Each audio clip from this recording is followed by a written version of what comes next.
Hello and welcome back to what is now going to be round 7 of Season 3 of the VLMS here at Lime Rock Park. This time round though, it's the GTEs. We've got 17 cars at the moment, 17 GTEs ready to race for 2 hours and 45 minutes round this 1.5 mile bull ring. Just got about 12.5 minutes to go in qualifying session. And at the moment it's Matteo Caruso in the 160 Hydrant Esports car on provisional pole. Then it is Sean Jacobs in the, let's see if I can remember which one it is. It's the 184. It's the 184 car. Then it is actually Linus Lindvall in the Porsche in the Seawolf X-Race 146 Porsche. That's your top 3 as it stands at the moment. But of course that could always change here in the qualifying session. Sean Jacobs, of course, in that 184, that's the Speedy Mike car. Excuse me, that is the Speedy Mike car.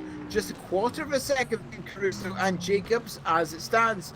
Then it's a half a tenth, make that 600ths of a second actually, between Jacobs and Lundvall.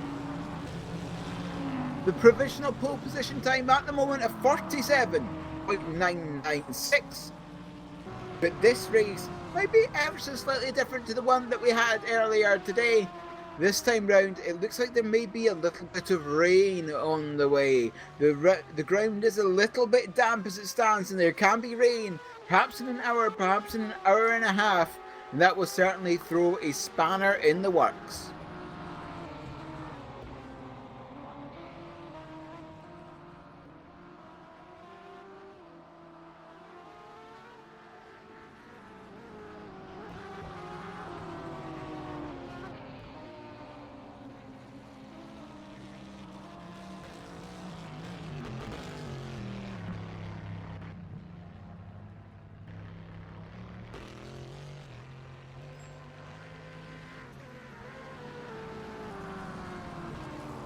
But what can we expect from this race? Well, something very similar to the one that we had earlier today in the prototypes. Of course, almost double the amount of cars here and a little bit of rain. As I said, could throw a spanner in the works, but again, we will have these interesting strategies because, of course, normally these GT cars can do about an hour on a tank. I would say it's a little bit less here at Lime Rock because of how much full throttle there is. Probably about 55 minutes. And 55 times 3, well, that's 2 hours and 45, which happens to be the exact length of the race that we've got this afternoon. So the question is, are they only going to use 2 drivers, these teams, or are they going to use 3? Are they going to swap at every stop? And if they only use 2 drivers, what is going to be their strategy? Do they put in what they deem to perhaps be their faster driver in first and do 1 stint with them, then the slower driver for 2 stints, the faster driver for 2, then the slower for 1, or indeed vice versa? It's going to be very, very, very interesting to see what these teams decide to do today. As we saw in race 1 earlier today in the Lime Rock Sprints, traffic can be a real issue.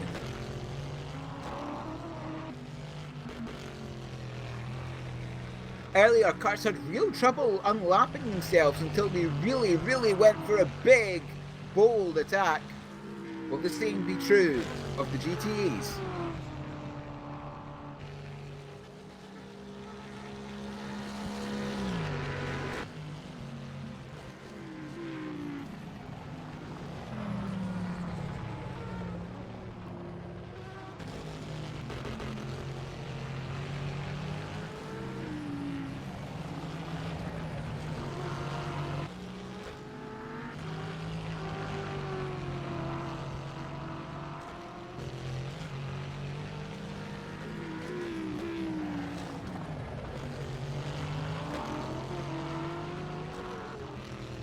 having a look a little bit further down the grid to see what close battles we have at the moment. And the battle for ninth at the moment looks fairly interesting. Henry and Antonio J. Vicens in the 122 car at the moment. And of course that number 122, excuse me, the 122 is the Pushrod Orange car. And Henry Drury in the Pushrod Black car. So it's teammate versus teammate for 9th place at the moment.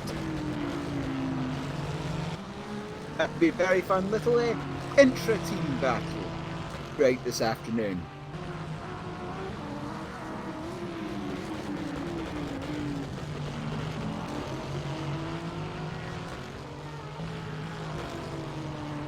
Also the battle for 14th at the moment is even Gradello and Mantas Rekas. Rekas is in the 138. The Rookie Monsters car. Even Gradello in the 196 ROTW car. Of course, ROTW have two cars in the GTE class. Sorry, that's a lie. What are we talking about? They've only got one. The 196 car currently have yet to score this season, and it is very, very difficult to score this season in the VLMS. It's only the top 10 that scores, so not only do you have to be fast, you also have to have good consistency and just a little bit of luck now to score in the VLMS. That 196 car has yet to have that. Has yet to have that luck.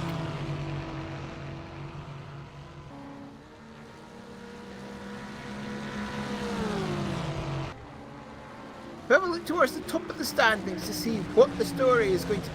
2 races to go, and Hydra Esports have a chance of wrapping up the championship today. They're 21 points ahead of the 184 Speedy Mike, so if they can outscore the 184 by 4 points, they will win the championship. I believe. Better make it 5 to make sure. So that's going to be the main battle we're going to be focusing on today. 160 versus 184. The 160 can outscore the 184 by 5 points. Hydra Esports wraps up the championship with 1 race to go. Of course, that is that is easier said than done, as always in endurance racing, and as always here, mainly because the Speed 84 is currently in second, but Matteo Caruso trying to give Hydra Esports as good a chance as possible by currently being on provisional pole.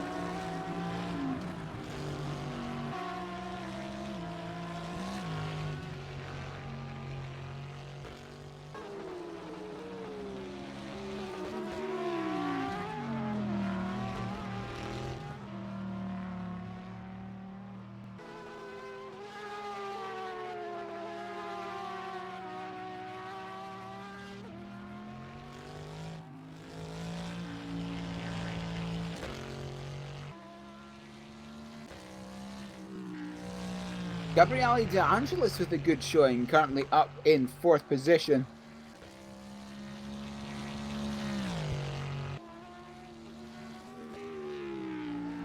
.190 Witchwood car. That 190 car currently down 16th in the GTE standings. 8 points scored, 7 scored from Road Atlanta, and 1 scored at Portimao.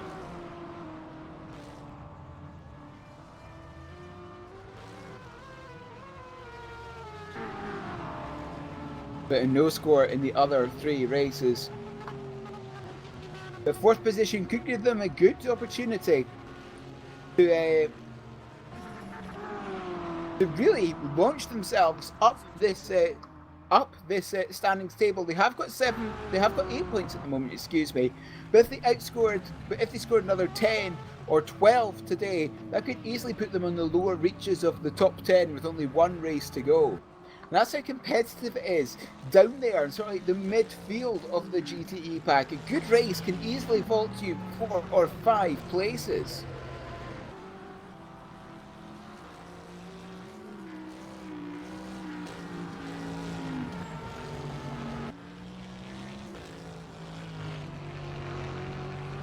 Daniel Virimari currently down in 5th place as well in the Porsche.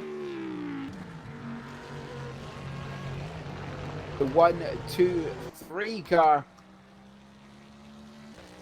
Is Jan Truck, the one currently in 4th position in the championship, just 2 points off the 167 Atlantic Motorsport. That really is a battle for 3rd. And there's very, very little chance of them catching even 2nd place. Both of those teams mathematically out of contention for the championship. The only 2 that can win the GT championship now are the 160 Hydra Esports and the 184 Speedy Mike. And joining me now, I have my commentary partner for the last couple of seasons is Nick Newcomb. Good afternoon, Neil. Good afternoon, Bern. Good afternoon, everybody watching at home, and hope you've got the sun as well. It's quite strange seeing that hot things in the sky. We're not used to it in Great Britain, but we'll take it anyway. It's a fairly hot day. Hot day today in quite a few places over Europe, but somewhere that certainly isn't as hot today is here at Linerock Park. Rain threatening the race. I've just seen the spray. I don't think it's affecting the cars too much though. The times still seem to be quite high. Yeah, just the 48 seconds a lap. It's really not that long at all, is it? It's a little bit of a boring, but a fantastic race earlier on with the LMP2 car. They were doing 42-second laps around here in the dry, which is that's in race pace. In qualifying, they got down to 41 seconds, which is pretty terrifying for a 1.5 mile circuit. Yeah, it's one of them amazing circuits. When I first saw it, and I was like, multi-class racing on this track? You are joking me for sure. But they did it. I was like, wow.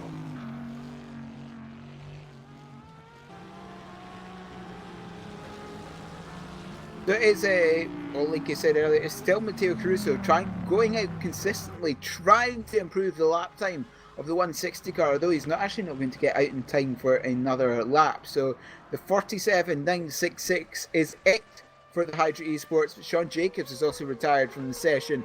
Well, I say retired from the session, is not going to put in any more laps in the Speedy Mike car. But Linus Lindvall is only 0.06 of a second behind. He's going to try and overtake Sean Jacobs and just put a little fly in the ointment for that for the Speedy Mike car. It's a typical qualifying session, isn't it? Everything's within tenths, hundredths. Obviously on this kind of track, position is everything really.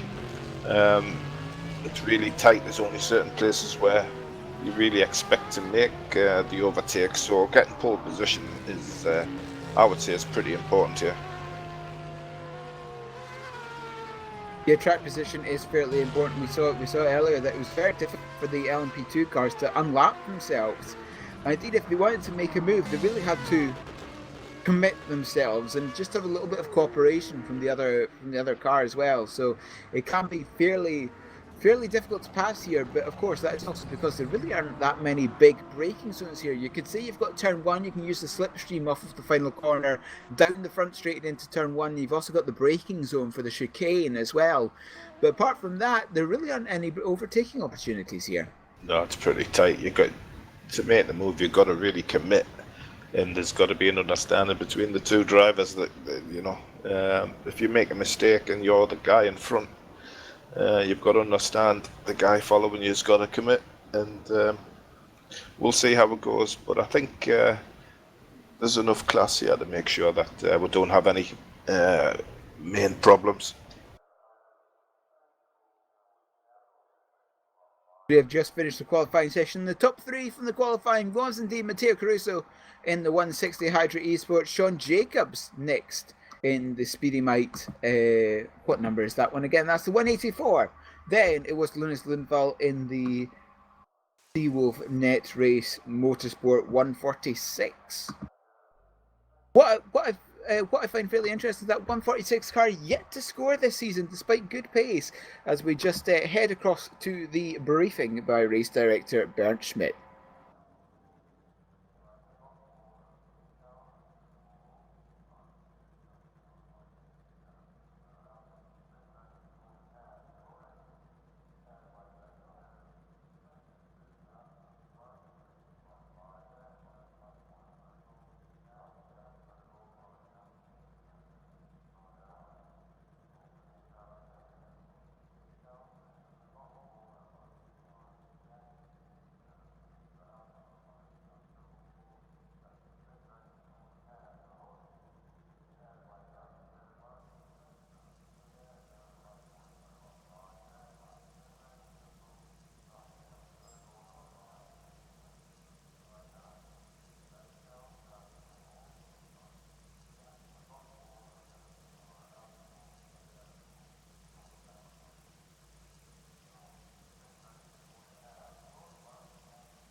There we go. The briefing over a bit again. Yes, this is something that I mentioned before.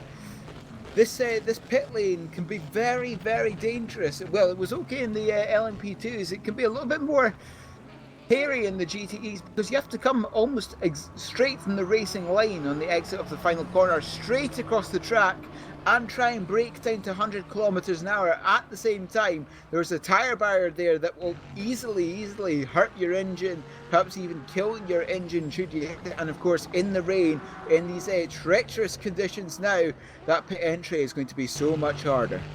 Yeah, you've got to prepare really before you exit that turn. If you're going to commit to the pit lane, similar on the exit as well. You come out of the exit of the pits and you're virtually on turn one, and you've got cars coming down braking at the last minute, obviously, so care's got to be taken by the car leaving the pits and the car on track as well. And something else that is treacherous about Lime Rock Park here, not only is it incredibly high speed, there is also no runoff whatsoever. It is grass, then it is Armco. If you have an off at some point, it can be very high speed and very painful. Especially seems grass isn't quite as grippy as tarmac. Yeah, you've got to be careful. Experience. I think exit of turn one, obviously you've got the mass great expanse to your left. You've got to really be careful, and I think again at turn four as well, because you just want to be a little bit greedy on the exit to get the good run up towards the chicane, and obviously you go over the top of the chicane and the car becomes a little bit light over the top there, so it's all good. It's going to be fun. I'm sure the guys will enjoy it. The lap is, you really test yourself. And yeah, even though the new configuration, which changed a few years back, I still like the old Lime Rock Park. That's the one I was used to. Yes, added the chicane on the uphill mainly because if there was no chicane, these cars had a slight tendency to do an impression of Peter Dumbrek at Le Mans. Yes, definitely. Yeah, it's a great track. It's one of the tracks that I first become associated with when I saw them. It's just one of them crazy tracks. It's on a par with Knock Hill, I think. Yes, not kill. Yes, but yes, it is fast, it is furious, and there is very, very little room to breathe. Just having a look at I'm just having a little look at Matteo Caruso at the moment, just now, and see what speed that BMW can get up to at the end of the front straight in these wet, damp conditions. And indeed, before coming down into turn one, getting up to 250 kilometers an hour. So it can be very, very fast. A little bit treacherous there as Sean Jacobs just had to spin in front of him and was just parked from the racing line. So Yep. again, this is something else that you've got to look out for in these wet conditions. Is just a little bit too much throttle or a little bit too much brake, and that rear end will want to overtake you. That turn one is just so tempting, maybe, to get the late apex to turn in. If you get a little bit too greedy, I think the car will turn on you. It's about finding that grip level before the race starts on these guys. That's why we see everybody virtually out on track, trying to see where the grip is, ready for the race start, so they know when they first come round again at full speed after the pace lap, they can get right on it. They've got to know exactly what they've got underneath them. And as we see that, just watch Caruso spin, lose it. Obviously trying to get as much information as he can before we go green. And of course, having this good qualifying position that Caruso, that Jacobs, and that Lundvall have is so important, especially in these wet conditions, because further back you won't be able to see.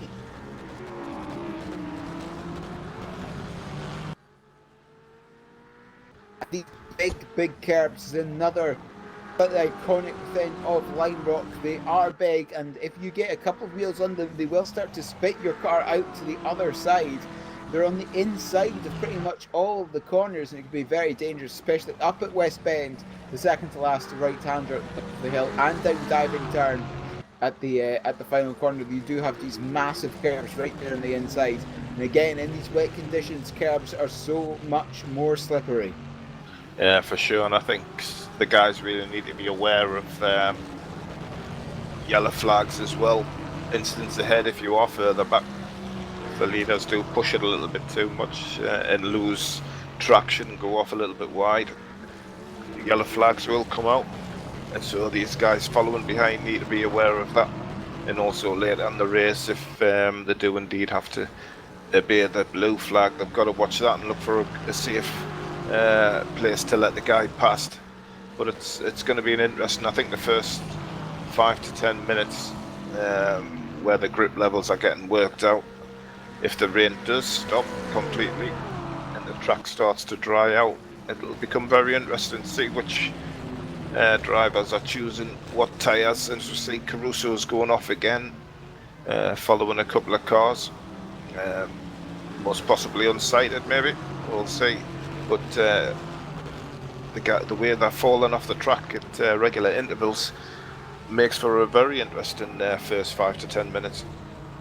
Yes, and when you've got the track changing from lap to lap, as it gets a little bit drier, then it gets a little bit wetter, then drier again, you need to adjust your braking zone, you need to adjust your turn-in point every single lap. And that can be very difficult, even for the best of the drivers in the field. You saw Matteo Caruso just having a couple of spins in this warm-up session, just because the conditions are incredibly variable at the moment indeed. Even though it doesn't mean anything in the warm-up session at the moment, it is Sean Jacobs on top, followed by Matteo Caruso. So 1 and 2 in this session, or 2 and 1 on the grid. Next, Matthias Ruckus in the Rookie Monsters entry. Then Gabriele De Angelis in the Witchwood. So those are the top four at the moment in this practice session. A fast lap of 50.5 seconds. So going to get up into the good part of what, about 180 laps this afternoon, just 2 3/4 hours.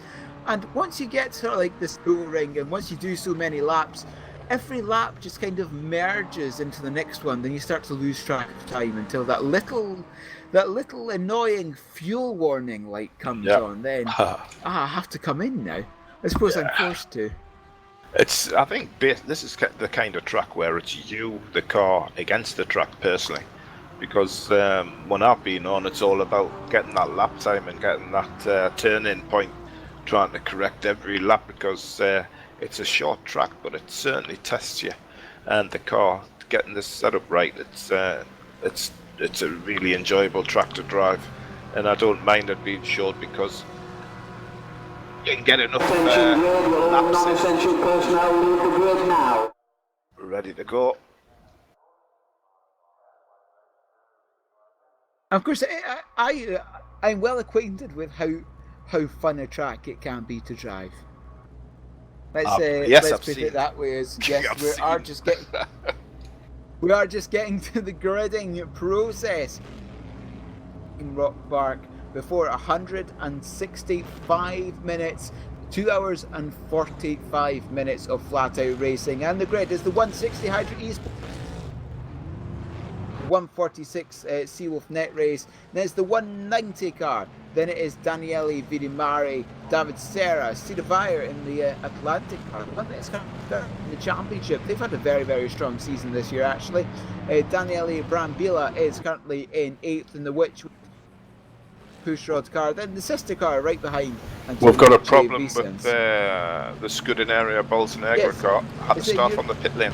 Yuri Gasons is left the pit lane now, which means he's actually going to be starting from the back of the pack instead of the 11th spot.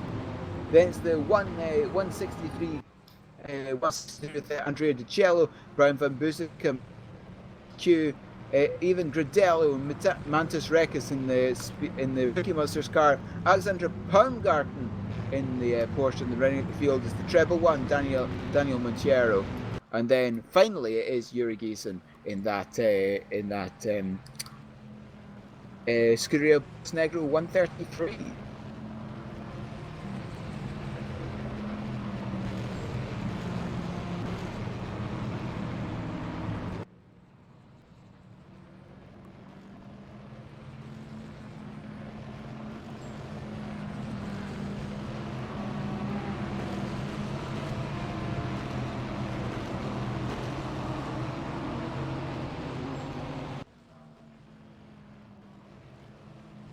As we're getting round towards the start-finish line, we're crossing the start-finish line, and we are green here at Lime Rock. Matteo Caruso with a good run up the start-finish line and keeping the hold of first place. John Jacobs managed to get a little bit of a gap back to Vinny's Lindvall in the Porsche number 146. Making sure that he isn't under pressure for the first or two, making and chase down Matteo Caruso and Hydra Esports. Here we go, Cedar Vire up the inside of David Serra at the chicane, and he makes that move. So Cedar Vire up one place already, a very, very nice move down there at the chicane. Really good start. Everyone has got through the first lap safely. Yeah, impressed with Caruso's start, actually. Even Gradello's in the wall in the 196 RTW car, as I say that, up at West Bend, and that is the race over for even Gradello in the RTW. Not even one lap under the belt, and this is how the track can bite back.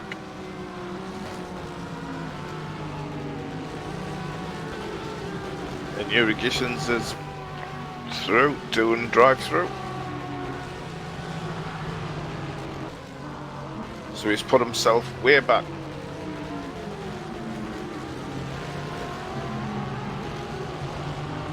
Yeah, Yuri Geeson all the way back now. He's just come through the left-handed corner now. Andrea Dicello, the next one up.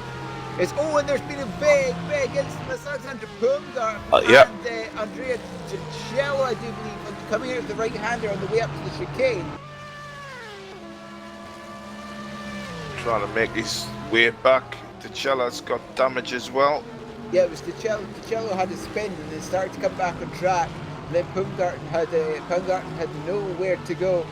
Yeah. And Pumgarten looks like he is sans I make that a left front tyre at the moment. He's missing the front left, isn't he? Yeah. Rickes is in the pits, up on the jacks, so it's all action. Less than a couple of minutes gone. The Monsters car in the pits. Andrea Gicello makes his way in, and the same goes for Alexandra Pumgarten as well. They're already one lap down after only 2 Missed minutes. his pit stop, unfortunately, as well, because of the damage. Trying to find it there, he's got it. Wow. That's fairly understandable, missing your pit box when you've only got 3 tyres on the car. And Dicello is struggling as well. Daniel Brambilla is coming in as well in the Witchwood car. Straight through, drive through. Nice, pulling in. Oh, he's coming in for a stop as well. This must be... I don't think it's anything that came from the last round, Glenn. So I think it must have been an incident that Brambilla had himself in. Indeed, it was up at the West Bend. And because the laps are so short, that the guys that are in the pits are already a couple of laps down. It's going to be a tough race for them to come through. And this was exactly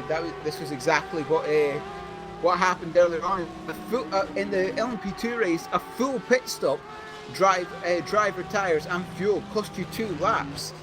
That is something that all these teams have to be careful and have to think about, because if you decide to go for an early stop, then you're caught out by a code 80, you've lost the lap. Yeah, for sure. It's the chance you take in all forms of racing. When to make the pit stop, and in what you're actually going to take as well. It depends on the weather, depend on the tyres that they're using, and how much they're leaning on them. Obviously, the front left and rear left are really going to take a pounding. We've got a good chase down the front here. Mantis Rikas on the inside from Brian Van Boozegum. Great move. Pushes him up to 13th place. He'll be pleased with that overtaking the turn 1. Nice and clean. Be a nice overtake there up into the inside turn 1 is exactly what it was similar to what I was saying before, is that really to pass here you need a little bit of cooperation from the other car. But having a look at the top 2 at the moment, Matteo Caruso and Sean Jacobs have checked out from the rest of the field. Yep. Those 2 are 6 seconds ahead of third. To be fair, the warm-up displayed that kind of gap, and after 2 or 3 laps, obviously multiplying that's the kind of gap you're going to get. So are these guys just going to race off between themselves? We'll have to wait and see, but there's always that chance that they might push it a little bit too much, and that's what these guys are now going to be hoping for, that are following.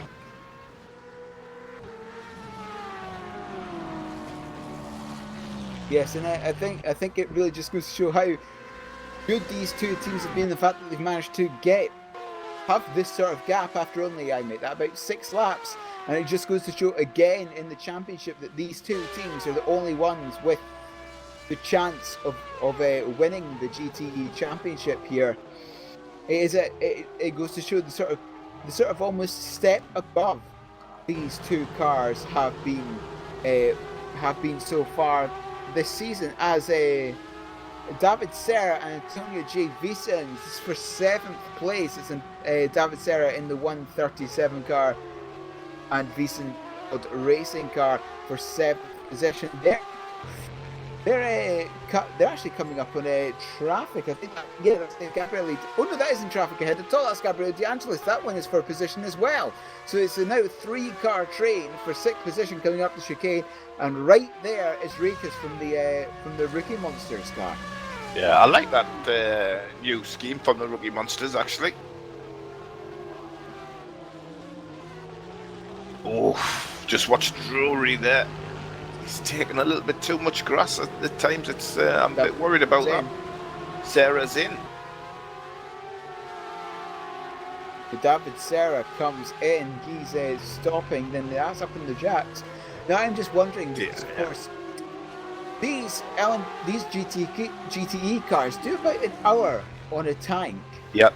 And because Lime Rock Park is a very fast circuit that's got a lot of full throttle, that's obviously going to reduce how much time they can do on each tank. So I'm just wondering if at some point these teams have decided we need to do a splash and dash of 20 litres at some point during this race, and they've decided to take it very early.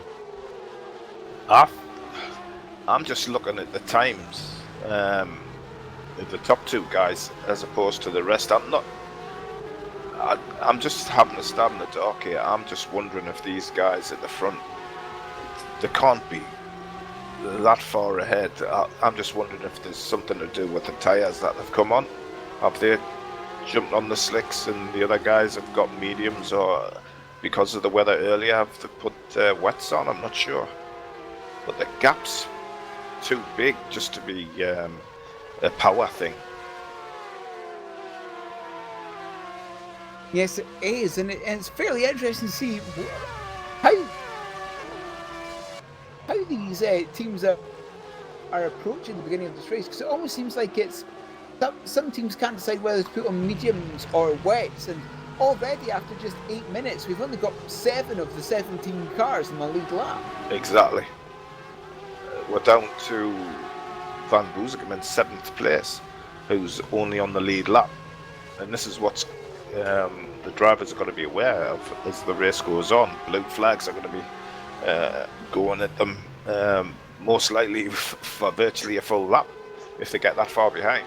The guys obviously who had the incidents earlier on, it's going to be a case of blue flags for everywhere. Oh, just had a big incident in front of Caruso. Had a car lose control right in front of him and made him check up, but obviously he got away with it. Nothing happened. Oh, just had as well. Henry, who's it? Henry Drury in the pushrod car. Yeah. He seems to be losing a little bit of control. You're having a look in the pushrod. That is the pushrod black car. I think the 155. If memory serves me correctly. That's yeah, the 155 is the pushrod black car. There we go. Yes, he was involved in the incident with Daniele Brambilla actually on the 2nd lap. Yeah. And it just appears that car is as controllable as he would like, and again a massive snap on the exit of turn 2.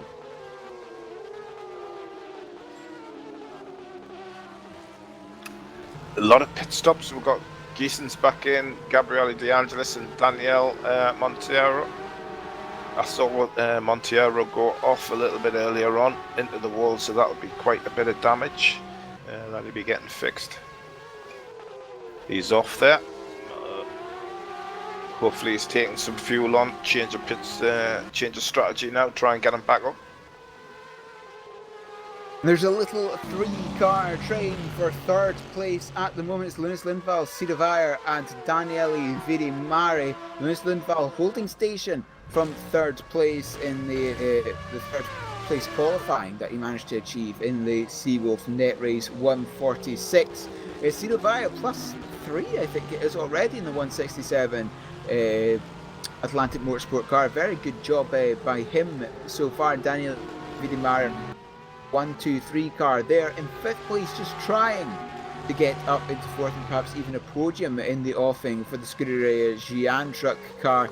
And of course, perhaps just a little bit of it is biding and waiting your time. Perhaps just seeing where the rival in front is good, where they're better than you and where you are better than them, and they're just perhaps plotting your move, taking a little bit of time to decide, right, I need to start my attack here and hope I get a good run, then overtaking the braking zone for the next corner. So at this point in the race, perhaps it's just a little bit of scouting out and seeing what the other cars have in store.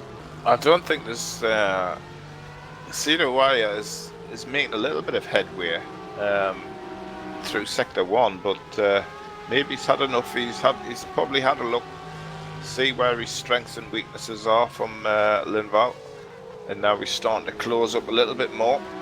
We might see some attempts of an overtake. We'll see what the difference is coming out into Sector 3.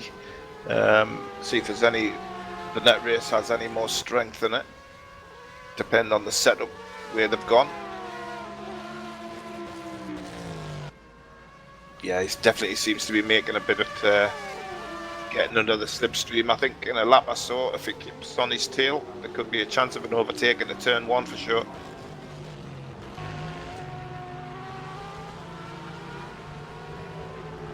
Coming into contact with a lap car who gets out the way, gives Via right under the tail of Lundvall now. I can see a move coming into turn 1 at the end of this lap and the start of the next. Yeah, something we saw earlier as well is that a big opportunity for passing was actually coming out of the chicane up towards the West Bend, because a couple of cars really weren't handling the curbs very well through there. And look at that, Cedar Vire going quite a little bit wide coming out of the final corner. Vire moving to the right-hand side. Will he send it up the inside? Oh, a little yes, bit he of will. contact. Pushed onto the curb on the inside by Lundvall, still side by side through Big Ben. Makes the and move there we go, stick. the 167 car up into third, but Lundvall's going to come back immediately. No, he isn't. He decides better of the move. I think that's given Vidamari a little sniff.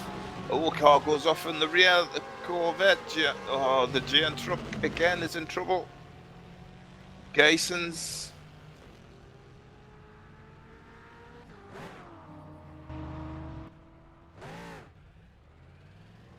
Oh, the Bolsonegra cars had an incident right on the back of that.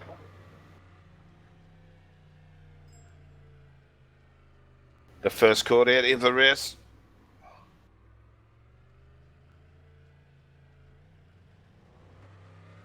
And there we go, code 80, which of course we were told by race director Bernd Schmidt is not code 80, it's code 100 for this race, because the Yes. pit lane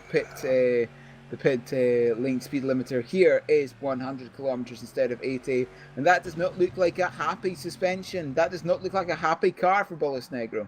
Yeah, it's been in the wars from the first lap, hasn't it? He's really struggled at this track, and it's unforgiving. It's only about 48, 50 seconds in the dry, and yeah, it's time that you really need to understand the track if you're going to get the maximum out of yourself.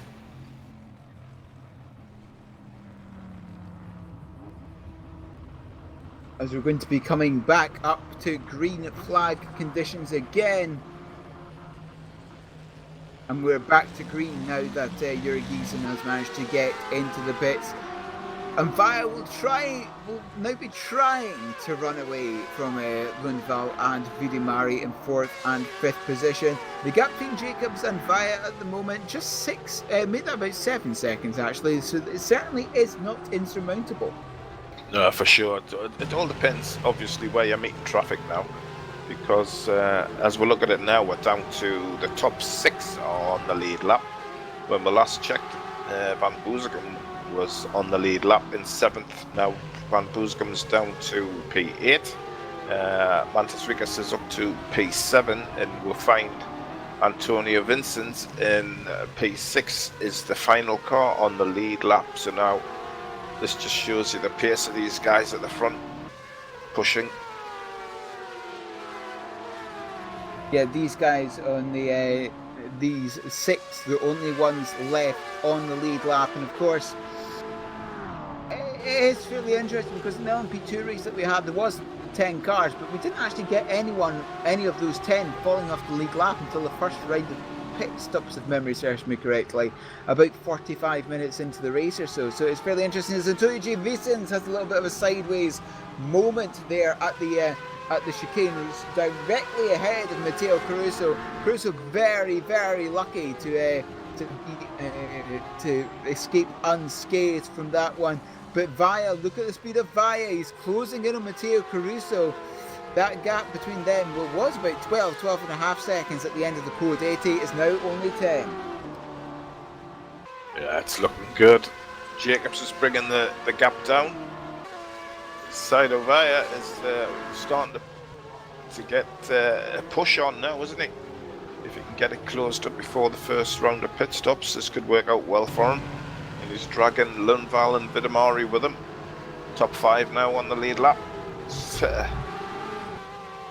At this rate, we might probably end up seeing only these top 5 pulling away from the rest of the field.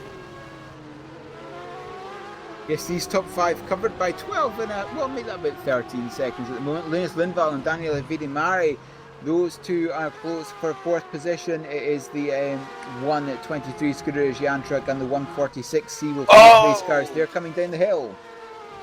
Oh, David, Sarah and Vincent have come together huge on the front straight. Huge incident. Oh dear me. And Daniel Vidimari's going straight into David Serra.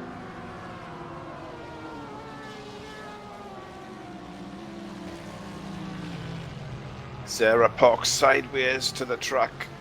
Vidimari had absolutely nowhere to go. Sarah's lost his rear wing. Vidimari absolutely T-boned into him. Sarah tried to unlap himself and caused a huge incident to start with, and then was parked sideways to the track as the rest of the field came round, and there was nothing he could do. He tried his best to get out of the way.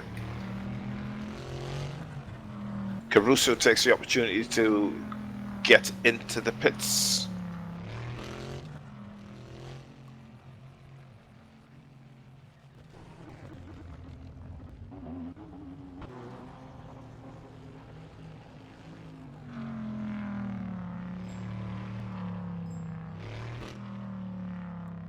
Yes, deciding to come into the pits, and of course, this would give them a little bit of safety coming towards the end of the race, because if they can only do 55 minutes on a tank, it could well be very risky just to do the 2-stop strategy. So perhaps they're just using this code 80 to give them a little bit of leeway towards the end of the race to say, right, we can make it to the race and only 2 more stops.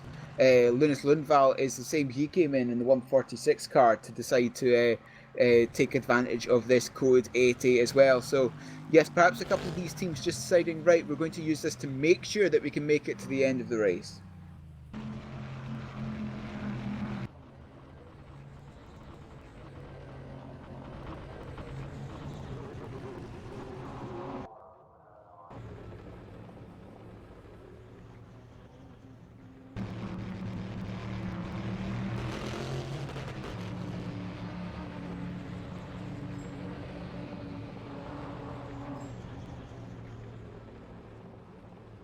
As Daniel Vidimari has retired, that is it for the 123 Scuderia Gian truck cutter.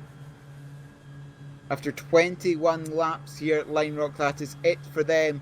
And because of that quick pit stop that Caruso did under the code 80, that has promoted Sean Jacobs up into provisional 1st place.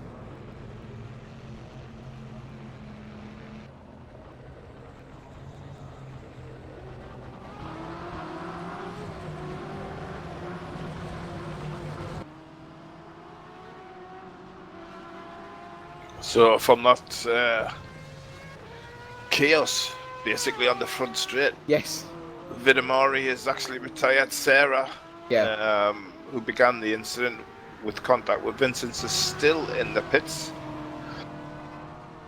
I would imagine it will still be there, losing 2 to 3 more laps as the rear wing for a start fell off, and then obviously the huge impact from Vidimari.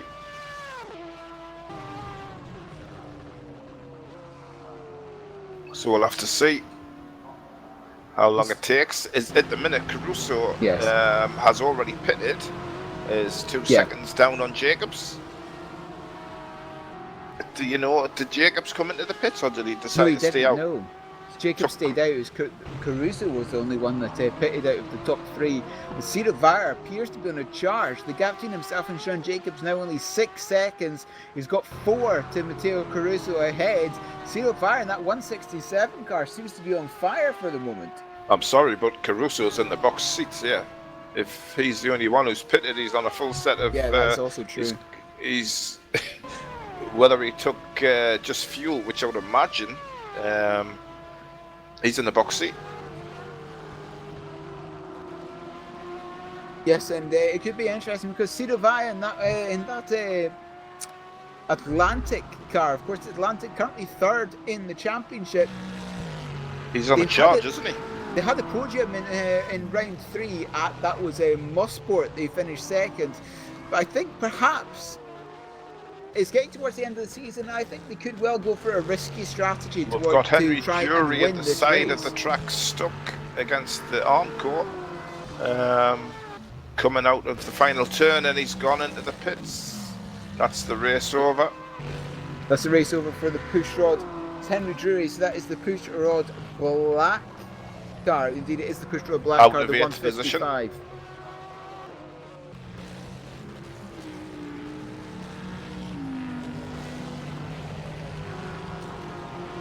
That is it for the 155 as well.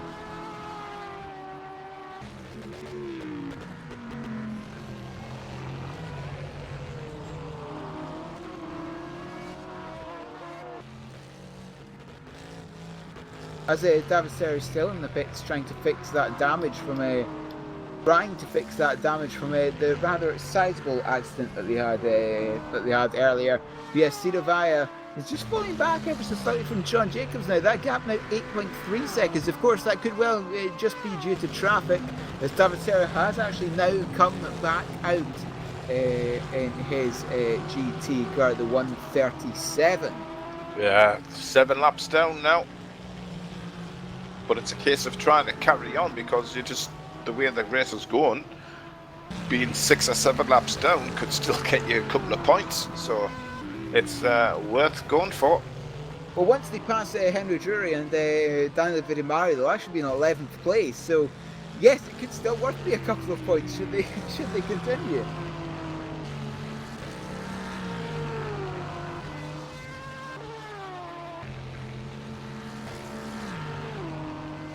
Now, Tony J. Vicens and Mantis Rekas is Pushrod Orange versus Rookie Monsters for 5th place at the moment. They're both 1 lap down.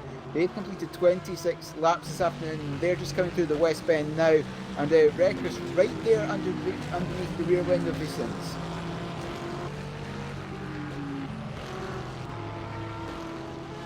They're coming along the start-finish straight now. Vicens takes the middle of the road approach. Rekas moves to the right-hand side of the circuit. Is he going to send it in? Yes, he is. Vicens concedes the place for now. Is he going to try the up and under through turns 1 and 2? The answer is no. But Vicens will try to retaliate as fast as possible and regain that 5th position. Yeah, there's some great racing going on. I know there's the field is well spread out, laps down all over, but in the midfield there's still some good battles going on. Even just having a look at Van Boozegem, Monteiro, 2 laps down, 3 laps down, they're in P7 and P8. That just shows you the pace of these guys at the front. Obviously Caruso took fuel, at least we know, in the pits. Well, the last code 8 he was on, we're just waiting to see how far Jacobs is going to go, and then we'll see how it shakes up when he comes out after doing maybe a pit stop on the green. Caruso had the advantage doing a pit stop on code 80. Yes, a pit stop under code 80, of course, is always advantageous, because you haven't got the car screaming past you at 230, 250 kilometers an hour. Everyone is just going at 100 as Antonio J. Vicens goes wide at the chicane, allows Alexander Poundgarten through, but of course Poundgarten is multiple laps down, 5 laps down on the Visons as it stands.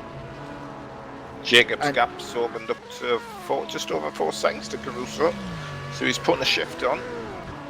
Obviously, he wants to try and get as much advantage as he can and break down this sort of mini advantage that Caruso has at the minute. He's also leaving Sidovaya as well. That gap's opened up slightly to 9 seconds. Maybe Jacobs has looked after his tyres a little bit more at this stage of the race. And to keep the championship alive, Jacobs in the Speedy Mike car needs to keep Caruso and Hydra Esports behind. Yeah, so I think there's more pressure on the Speedy Mike Jacobs, isn't that really? Yeah. If Hydra Esports outscores them by 5 points this afternoon, that is the championship to Hydra Esports before we even reach Sebring in 4 weeks' time. So Sean Jacobs and that Speedy Mike car might need to do a little bit of an alternate strategy to try and keep this championship alive this afternoon. They've got to do something different. Obviously, that last code 8 is really shaking things up. Caruso can see Jacobs as they reach the front stretch, so all he has to do is keep on top of him, keep close to him, so when he makes his move into the pits, Caruso will have the advantage again. The gap's opening up between the front two to the 3rd and 4th place cars, who are now the only ones on the lead lap.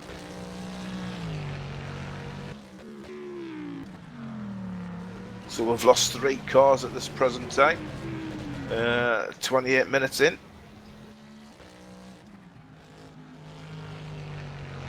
Yeah, 28 minutes into the race as it stands. Sean Jacobs, the race leader, has completed 32. Make that about to be 33 as he comes onto the start-finish straight now. And just the 4 cars on the lead lap as it stands is Jacobs, Caruso, Via, and Lundvall, Speedy Mike, Hydra, Atlantic, and Seawolf. Yeah. It'll be interesting. We've still got probably another 30 minutes, I would say, before Jacobs does come in.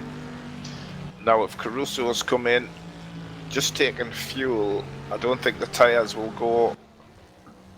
I don't know. It depends on the tyre usage he's got. How far he can go on them set of tyres with the extra fuel that went in on top of that.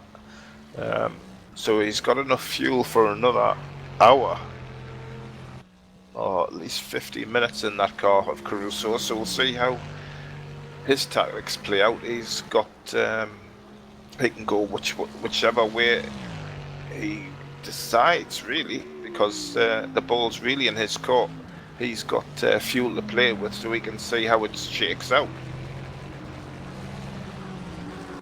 Yes, and something you mentioned with the tyres, I think it's really interesting to see what these guys will do with the tyres, because of course there's 7 corners on this circuit officially, and 6 of them are right-handers. So it puts massive amounts of stress on those left-hand side tyres, and just especially thinking through turns 1 and 2, where you're really turning and braking and then kind of accelerating all at the same time. That puts massive stress on those left-hand tyres, and through the final turn as well, you're pretty much on the edge in these GT cars. So I would be very surprised if some of these teams decide to double stint tyres. Don't, unless you're able to get hards working or mediums working. We'll see if anybody has been able to get that done. But you're right, the stress is all on the left rear tyre. Just a couple of right-handers, and they've done them now in Sector 2. That is it. The rest of the track, Sector 1 and Sector 3, it's all pressure on the left-hand side tyres. It's one thing I did notice when I was watching the VLMS series. A lot of cars and a lot of pit stops was left side only if it was that way, and right side only a lot of tyre stops. It just shows you the stress that these kind of circuits do put on the car. Yes, and I don't actually think you can put. You can't do it here, but in the LMS series that I watched. If it was possible to choose the compound of every tyre individually here, I would not be surprised if they had something along the lines of softs on the right and mediums on the left. if it was available to do it here, but just because of how much Yeah, stress for they sure. put into those left-hand tires around here. Yeah, for sure. That would be the ideal scenario. But we'll see. Jacobs, the pressure's on Speedy, mate, and at the minute, Caruso's just staying nicely 4 seconds behind, knowing that he can sort of dictate, and Jacobs has got to try and do something different. Caruso's sitting nicely there. They've got a big enough gap on P3 and P4. Lundvall's actually dropped right back from the side of wire now, unfortunately. Yes, and Caruso in that 160 car, like you said, they haven't really got that much pressure. They do have that 21-point lead. They can finish second in both races with Speedy Mike winning and still get the championship, still win the championship. So they can be happy with the second place that they've got at the moment and just keep an eye on the gaps in front and behind and just say, right, we just need to keep this sort of lap time and we'll be fine as it stands for now. And as you said, Nick, they are in that catbird seat because they did take that stop to fill up with fuel. Definitely. And I think that's what whoever's doing the race engineering for Caruso will be stressing with him. Don't push too hard, keep this pace. When you get down the front stretch, you'll see him in front of you. Make sure that happens every race, every lap. And it's up to Jacobs to try and break this hold that Caruso's got on him. I'm not sure how he's going to do it. He's going to have to really think about the next pit stop. He's got about 25 minutes to decide what they're going to do. We'll have to see. This race will take another turn in about 25 minutes, and then we'll understand a little bit more, maybe. Maybe is the important word in that sentence. For see sure. what Sean Jacobs will do.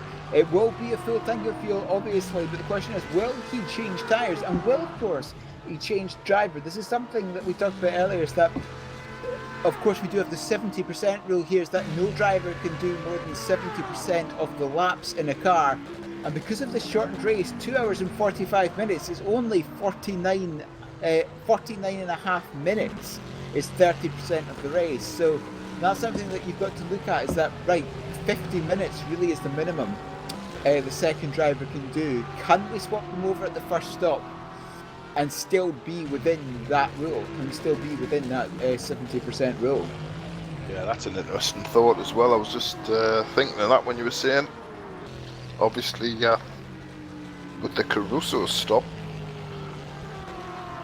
I don't think they may have to just do a little splash, if anything, on that, because of where the code 80 occurred within the time frame of the race.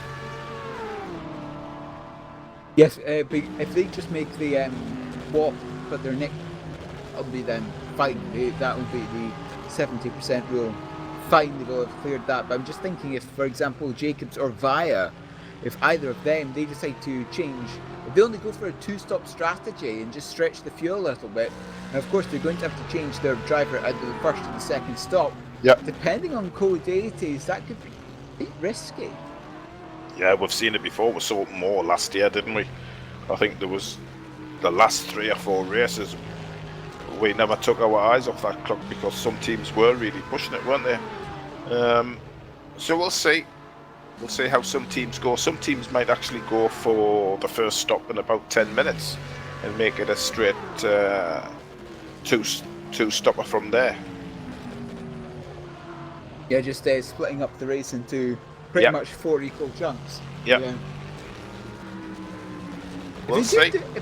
If they do decide to split it up into 4 equal chunks, at that point, I think there could well be a probability of double stinting the tyres there. Well, I say double stinting, at least just changing the first drivers section. in the middle stop. Yeah. No, for sure. This is why I like endurance racing, especially these shortened times with not a full 3 hour, but a 2 3/4. It sort of like throws a little mixture in there, makes the engineers think a little bit more. So that gap, the gap that Caruso has got, is starting to come down a little bit. That's It back has, hasn't down it? now to that's back down now to just under 3 seconds. So, Yeah, Caruso's it's starting to visibly, pull you him can back see it in again. visibly on the front straight.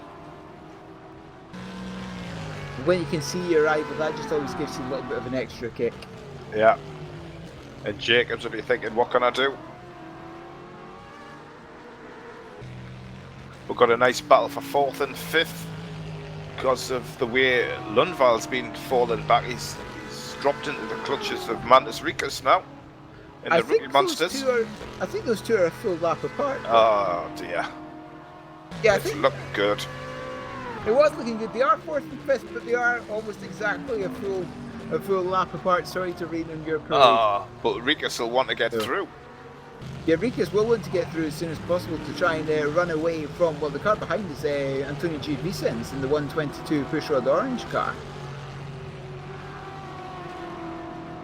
And there's only about, only about 5 seconds or so the gap between the two of them at the moment. As the OSR endurance, that's Daniel Monteiro comes into the pits in the Treble 1 car. Okay. I think that's already been in the pits as well. It's 4 laps He had down, damage, so it's bound yeah. to be, And Monteiro's in. He had a bit of damage earlier on. He switched over, didn't he? That's interesting as well.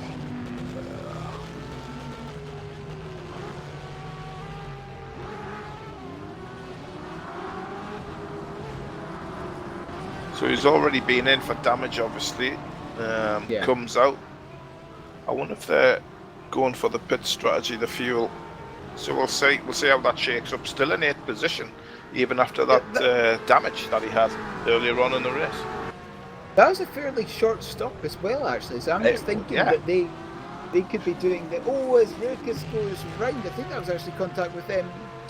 Perhaps Linus Lundvall on the inside of turn 1, as I've got the stream up beside me, obviously a few seconds back. But I think there was contact between the two of them at turn 1. Lundvall Rukas trying to go up the inside of Lundvall, trying to unlap himself, but that obviously didn't work. But yes, Daniel Monteiro and that Treble 1 squad.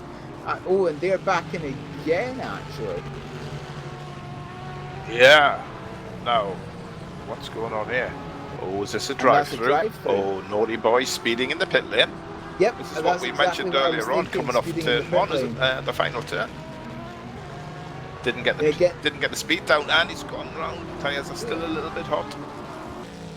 You know that is what we mentioned previously. Is that pit entry is so difficult in these GT cars. Needs to be careful. Yeah, that's a thing that every driver really needs to be aware of. Make the choice that you were coming in, get the pace off as you're coming off the final turn. Not as you get onto the front stretch, you're never going to get the speed down.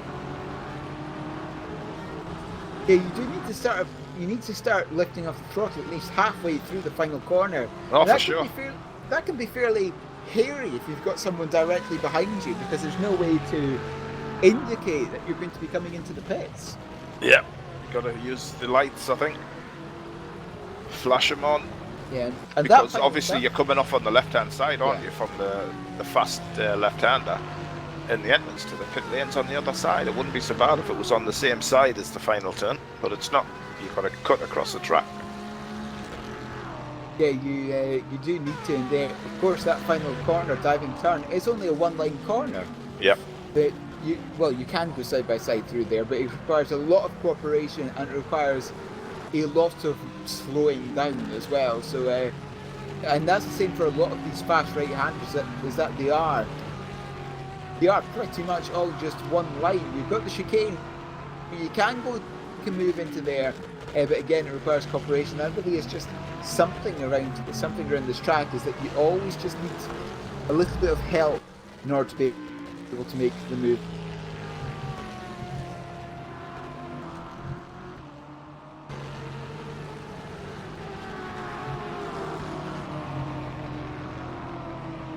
Mateo Caruso is really closing in on Jacobs, though.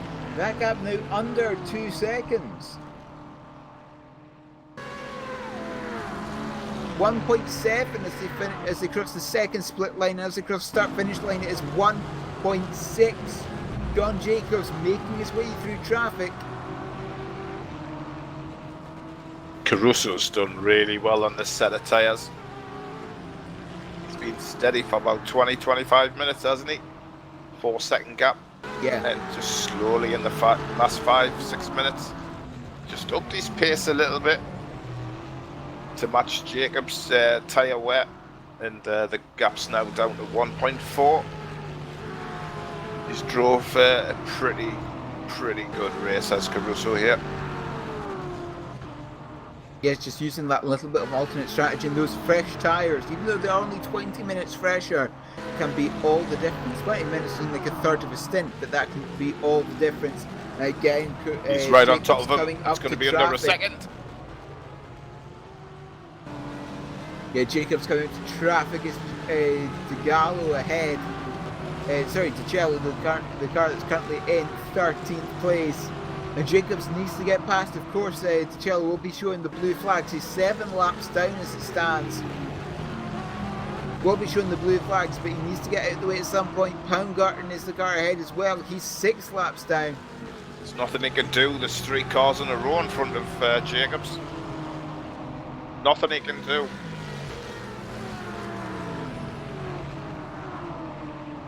He's going through now. Caruso goes a little wide on the exit there. It's down to 0.6 now, the gap. Gets a nice inside line, Caruso. Oh, the car goes wide.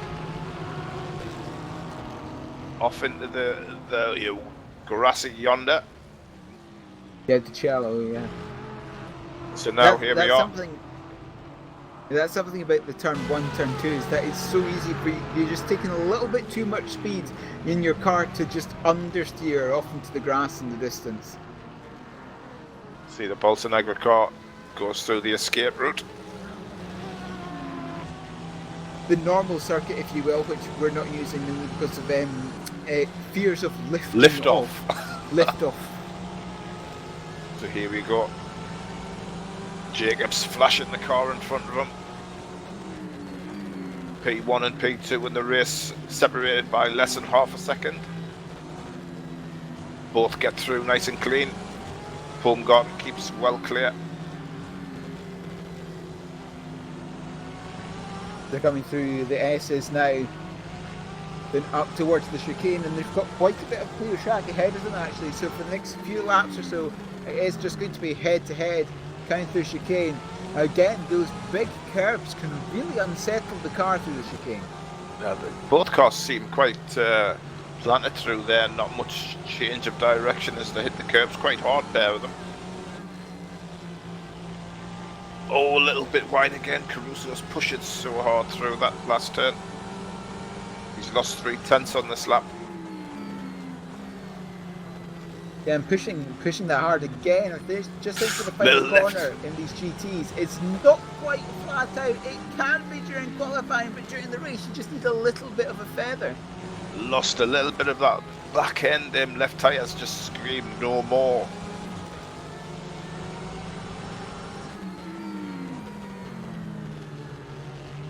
Coming up through chicane again for their 54th time this afternoon. And Jacobs just managing to stay ahead for now. Of course, that just being for now. Coming through the final corner. And again, Caruso manages to keep it on the track. Yeah, that was a better lap that 160. time. Seems to have got a little bit untidy as Van Boozer comes out of the race.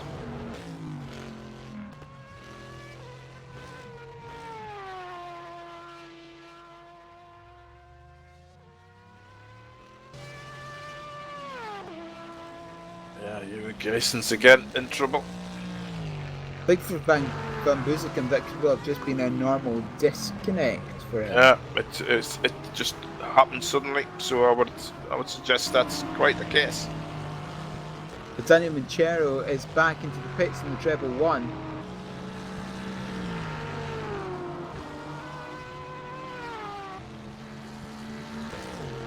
Manchero back into the pits for whatever reason in that treble one car, and then back out again. That was a quick stop and go. So I'm wondering if that could have been a track limits penalty. Yeah, it could be. 2 warnings before you get the third. That brings you in, and from then it becomes ever harsher. What is it for the first? It's a drive-through. Track? It's a drive-through. Then it's Then stop stop goes. goes after. That just increase and increase and increase until you're sat in the pit lane for the rest of the race. Watching everybody go by having a ham sandwich. Or was that just me? That might just be you. Okay. In a cup of tea. Sean Jacobs coming through the turns 1 and 2 now. Again, they still haven't reached the traffic, and during this traffic-free segment, Sean Jacobs managed to pull out that gap from Caruso by about 7/10, 8/10 of a second. So I'm just thinking that perhaps that Sean Jacobs car, that Speedymite 184, is better in clean air, but through traffic, the Hydra Esports car is better. I personally think Caruso got a little bit untidy as he got on top, and was nearly under the bumper of Jacobs. Jacobs carried on driving the way he had been previously. Caruso had closed the gap really, really well, but somehow, as soon as he got within half a second, it just went backwards from there. Every time he came out the last turn, took a little bit too much grass. So he's been lucky that he's been able to stay on the track a little bit more. He might have gone a little bit wide there, but he was losing time all the way down that front stretch, and lap after lap, that opened up the gap from him to Jacobs. So there's the difference. They're pushing the gap from him to Jacobs, and again, yes, you just become a little bit sloppy when you're right behind the other cars. Another effect of perhaps this wake that you get, because of course these GT cars punch a massive hole in the air. That was just Rakis in the Braking Monsters car. Oh, he's gone. There you go. He's missed his brake point. He's gone. Oh, tyres off. Rear left is off. Caruso. Got to be a code 80 on this one. Yeah, Matteo Caruso is without. There's the championship. That is for the championship. Oh, it's the front left that came off. Front left come off, yeah. Seems to be doing all right if he keeps his pace down. But this is the opening Jacobs needs. Yes, this is of course the Hydra Esports squad have done very well in maintaining this gap of not having a bad race yet. And this is the part of the race that this is perhaps the race where they can afford the bad result. They have built up a good buffer over the first 5 races, and race 6 of their championship campaigns where they can afford to have a little bit of a bad result. Yeah, but it's been untidy for the last 10 minutes. I was thinking it was going to happen at the final turn, but he overtook the one Aqua car and seemed to miss his brake point, and went straight off into the escape road. Couldn't stop it before he hit the grass. As soon as it hit the grass, he was a passenger, and there was absolutely nothing he could do. The Witchwood car, I believe. Sorry, Aqua Witchwood. GT. Yep. Witchwood, and Yep. the final thing he could do was to turn the car left. Right, so it went in sideways to the tyre wall and not front end. That may have killed the engine, so he did well actually at the end of it. He protected the engine as best as he could, yeah. So he But he's not actually going to lose that many positions, I do believe, because I don't think he will, yeah. gap between 6 and 7. So it's still going to be a high scoring race for them if they can get out. We'll see where they are. P7 is actually 6 laps down, so at minimum he's going to come out, I would imagine, P7.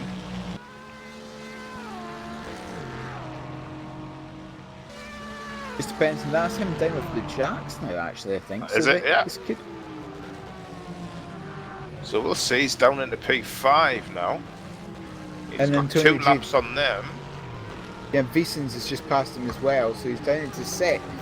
Right.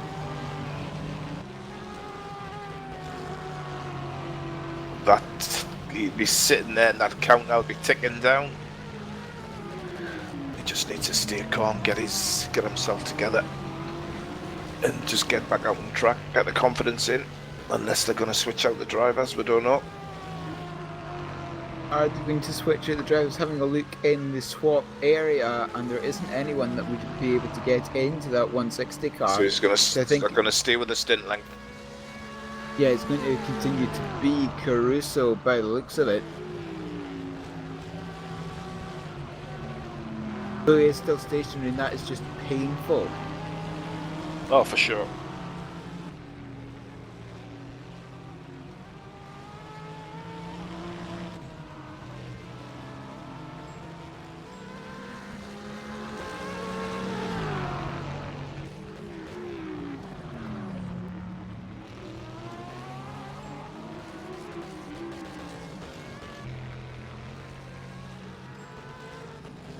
As Caruso still sat there stationary, it's a long, long time. That's just got to be, as we said, painful for him as there's a battle for, that is not a battle, though it is 3rd and 4th on circuit between Lindvall and Rakes. There's As still Dennis a lap Lynn. between the two of them. I think Dennis Lynn may be jumping into the car, we don't know.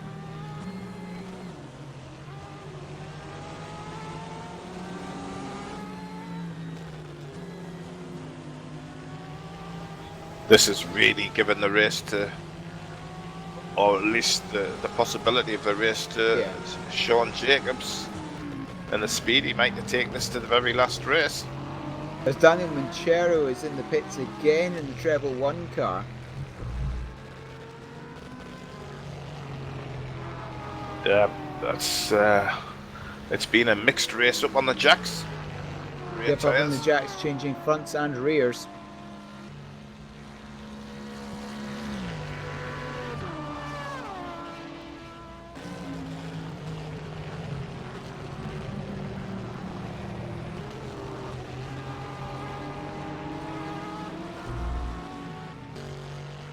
Caruso still in the pits. He's got 1 lap on Brambilla now, so this pit stop's taking a lot longer than we thought. Dali Brambilla is just coming through, just coming up towards the chicane actually. Yep. And Yabin Wong is in the car now. Comes out of the pits in P10. Just taking over. Treble 1. I've been the Treble 1 OSR Endurance car now 7 laps down on the race leader, Sean Jacobs. And with him, Matteo Caruso's Dennis Lind is in the with car. Dennis Lind is getting in the car. Oh, what's happening now? Perhaps Caruso. I think perhaps Caruso just stopped in the pit lane and didn't actually take the stop. He's up on the fronts now. Front tyres going on. Wow.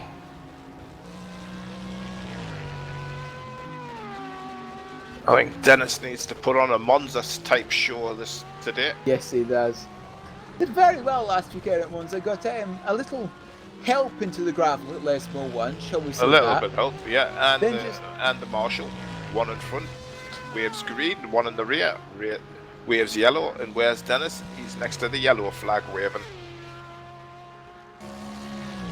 And then did an absolutely wonderful drive, getting up like he went up like 8 positions or so in just 30 minutes in the wet Yeah, at Monza. got up to P3 at best.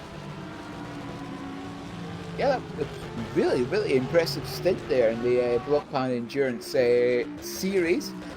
Geison's in the pits. Yuri Geison's in the pits as well, exactly like you said. Scurry Balls Negro, is there anyone Russo there down to in 9.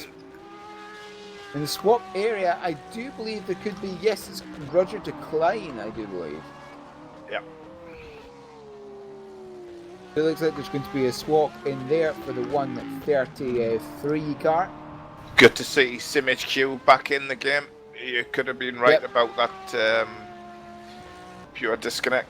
As we see Van Boosgum's coming into the pits now. Unfortunate, it's put him right at the back of the field. Yeah, Van Boosgum was according to who was it on the chat? I think it was Greg Hall said the power just went completely out at his house. 50 pence, or is it 50 cents over there? Yeah. Yes, didn't put enough money in the meter. In the club. Had to run downstairs and put some more money in it. Yeah. But with the incident with Matteo Caruso in that Hydra Esports car, it does put only 2 cars left on the lead lap. It's Sean Jacobs and Ciro Via, the only 2 left. 20 seconds separates the 2 of them. Huge damage on that Hydra Esports car. Down to P12 now. I don't know if somebody from Hydra can tell we're actually once the car gets out, the total length of the pit stop. They would be grateful for that. John Newton now jumps into the SimHQ car, taking over from Van Boosgum. Just about to leave the pits now. And he's back on track. So back at the front we have a 19-second gap between P1 and P2, the only cars on the lead lap. I would say we're going to start seeing these 2 guys coming in the next couple of minutes, going on the hour, and then probably short filling for the last ones. Yeah, short filling for the last couple of stops does sound like a reasonable plan for all these teams to do. And Ciro Via, that second place in Atlantic, would be very good to see them get near the podium, because their last season in the VLMS was not the best last year. For a few, maybe. For a few, maybe, yes. I still have nightmares about race 1 last year. But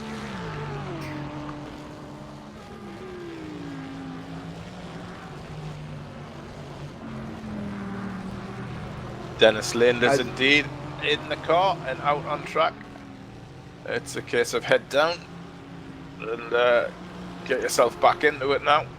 They need to get some points. Need to get some big points. Yeah, if it finishes as it stands, it would be a big swing in the championship. We would hand the lead to Speedy Bike Racing by 4 points. Yeah. Oh, he's come to the. He's just gone off for the first time he's faced a hairpin in the day. So first time he got up to the chicane, just had a little skip over the curbs. I'm just having a look, make sure that car's fixed. Yeah. He's 3 laps down on P11 and P10. Further lap down on P9. He's gone. I was just. Oh, he's gone off. He's gone that's a big hit into, and that's the tyre off again. That's why I wanted to check, because I don't think the car had been fixed properly. I think that car's out. That car's done for the day. Yeah. That's all she wrote, I think. That is indeed it for the 160 car. Yeah, it's gone. I don't think that front left tyre was replaced. That's my opinion. That's why I wanted to check, because when he first hit the chicane up the hill, he turned in and he couldn't, as Jacobs sees that opportunity to come into the pits. See if Ciro Via comes in, coming over the top of the hill, see if he takes the opportunity now as well. No, he's going around again. So the Atlantic car takes the lead. Yes, Atlantic takes the lead. They all like the sound of that. Yeah. Ciro Pay me later. Yeah, Ciro coming through turn 1 and 2, and now through the left-hander now. And yes, they would like to stay in this position forever. Unfortunately, they need to come in and fill up that tank at some point. But I believe, because this is an hour gone, that Jacobs and Via should be able to make the end of the race in just one more stop after this one. Oh, for sure. I think A good podium positions in their hands now for Atlantic. It's up to them to claim it. Lundvall's gone through, still 37 seconds down. Luckerberg now jumps into the Speedy Mike car and out back onto the track in third spot. Still a lap up on P4. In third spot, and of course that does of course mean that they should be able to pass that 70% mark. So Luckerberg could theoretically just drive this one at the end. And Luckerberg sits in behind the Atlantic car in the lead. Very It's almost interesting. exactly Yes, a lap down. a lap down.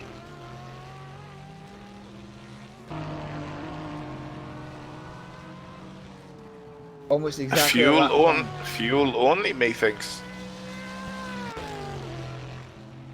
Yes, because the full service is what? 71 seconds. Yes, which means they must have not taken tyres. That is exactly correct. So they are yes. double stinting for the speed. Oh, yes. So then, it's up to you, Atlantic. What do you want to do?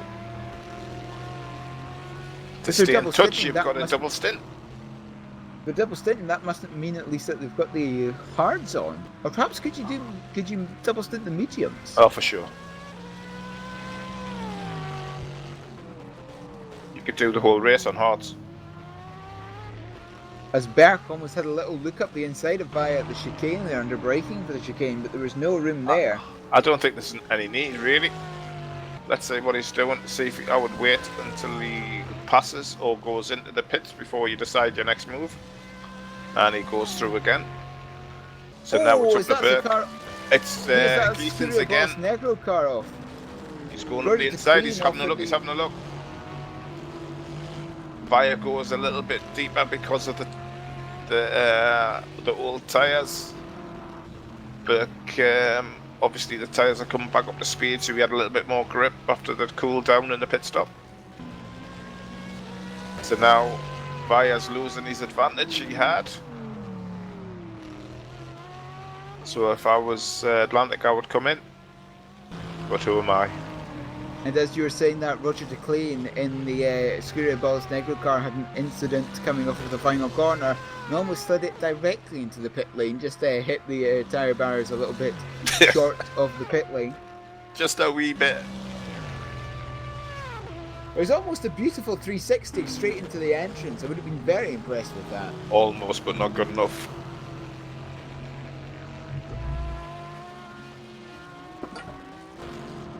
I'm just...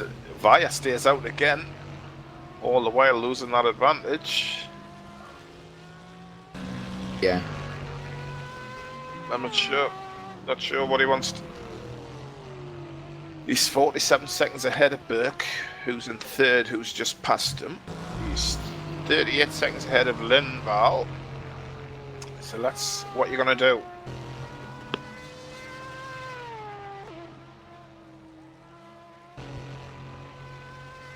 And he goes round again.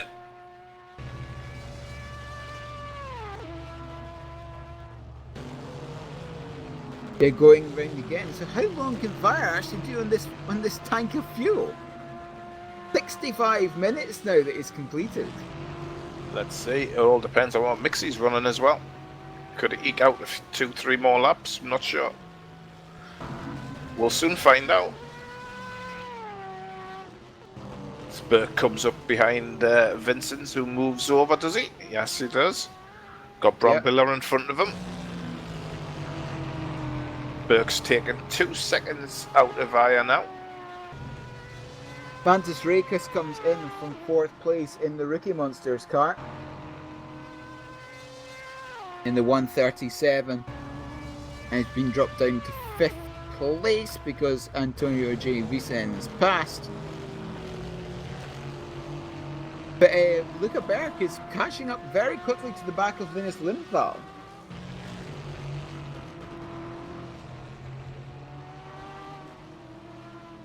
Catching very quickly up to the back of the Seawolf Net Race car. Currently 5 seconds separates the two of them. But as they go across the next timing line, I have a feeling that that gap will have reduced.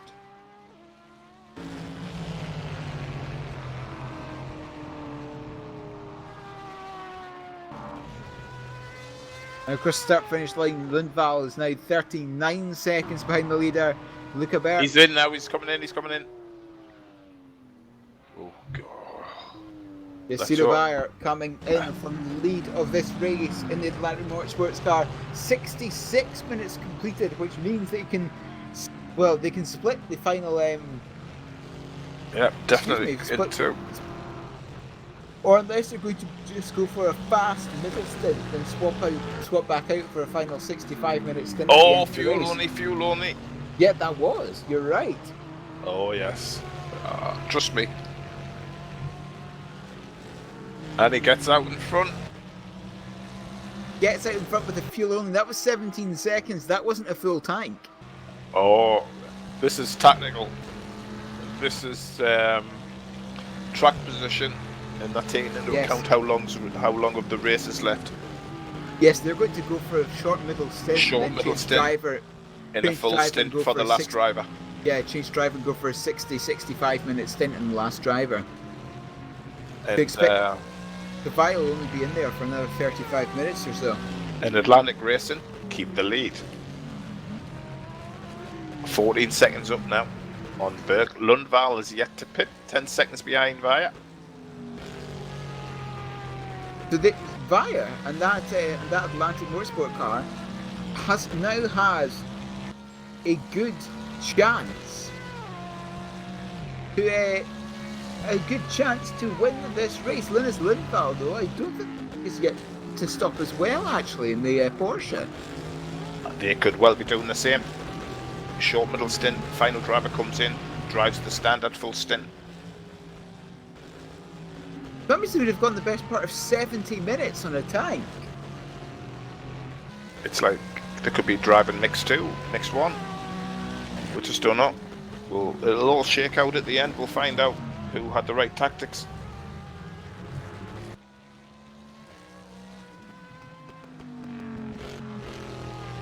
The good thing with these short races is that we get to find out what happens sooner.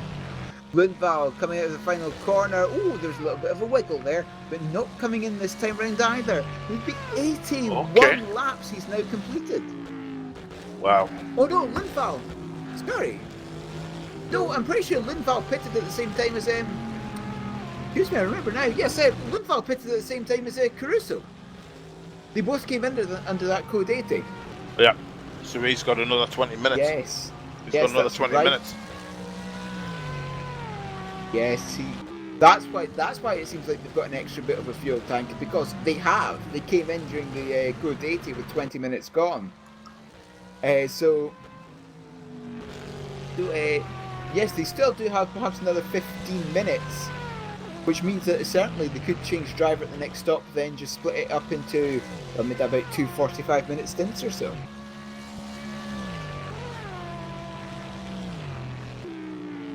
This is all going to come out when the final pit stops are all said and done. We'll realise who had the right idea.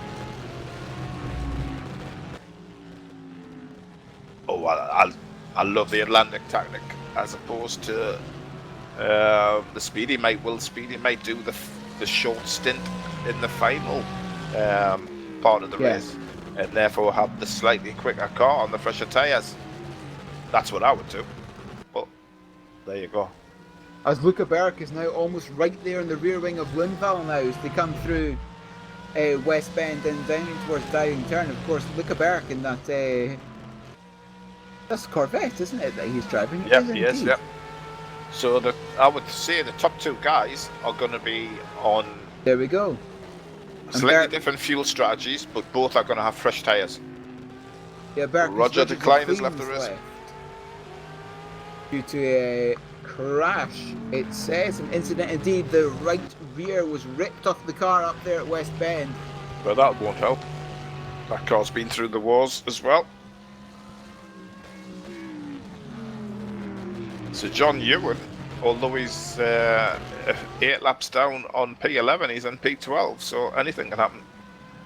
Sarah's in, Andrea Gicello's in, Brambia's in, Tonga Gawardia gets in the car now. Coming out for Double D Racing back on the track. Yeah, Double B Racing, because it had David Hart and David Hart and David Serra in it. Then they brought in Tongan Guardia, who doesn't have a D in their name, so therefore, no, need to change the entire team name now. The DDT. Yep. Oh, I know a song with that in the name.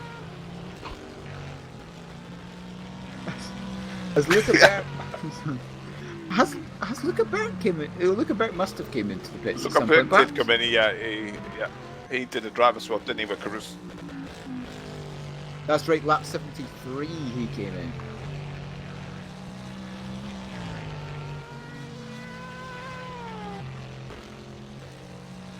Yes. Oh yes. So the Speedy Mite versus Atlantic. That really is the versus Seawolf is there. Seawolf is just in the background, waiting, lurking should anything happen to these two. As Vicens comes in the push rod car from 4th position, that'll allow Mantas Rekas back up into 4th, and Alessandro Catricala has got back into the car in 11th position. That being the which one is that again? That's the 163 car that he's currently driving. 163 is the Pulse Motorsport, if memory serves me correctly. Indeed it does, so check my notes.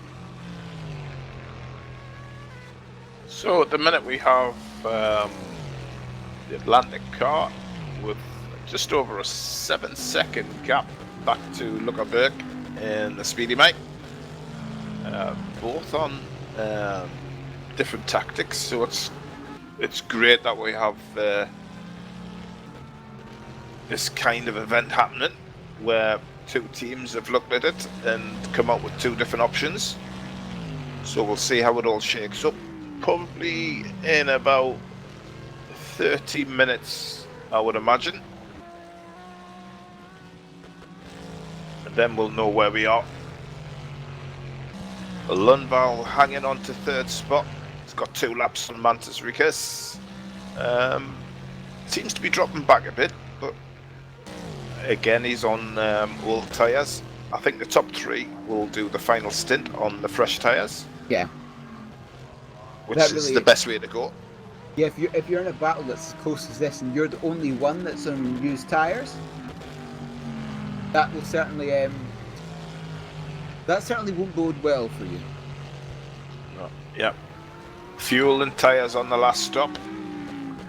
But I think that Atlantic may have to fill up a little bit more, whereas the Speedy Mike car will have the lighter fuel load. They need to make sure that they get the correct amount of fuel in. That's the only thing that they need to do. And of course, Lundvall and that Seawolf car, they'll need to make 2 lighter stops, if you will. They won't need to actually fill up a tank. Well, they do have the option of filling up the tank fully, but they could go for 2 shorter stops. Yep. Burke had a little interesting turn in there to turn 1 as Carla came out the pits just in front of him. So he had to take a little bit of a wider line that he would have liked to, but managed to get round him without incident. Chasing down Tonga Guardia now in front of him, who's down in P10.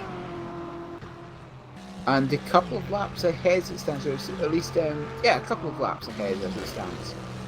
Yeah. So at the minute we have P4 is now 2 laps down on the lead 3, who are the only ones on the lead lap. Yep. As Lundvall just passes Mantas Rekas. Berk is closing in on Via a great rate of knots as well. The gap between the 2 of them under 4 seconds now. Yeah, this is why I think Burke and Speedy Mike were in the pole position. I think their final stint will emphasise that when the short fill, fresh tyres.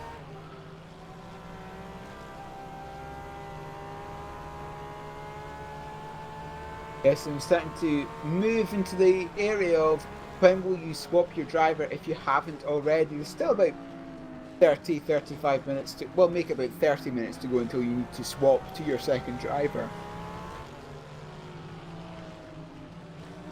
It really is now a strategy of when will Via swap over, when will Lundvall swap over as well out of these top two, out of these top three even, I should say. De Angelis in the pits at P8.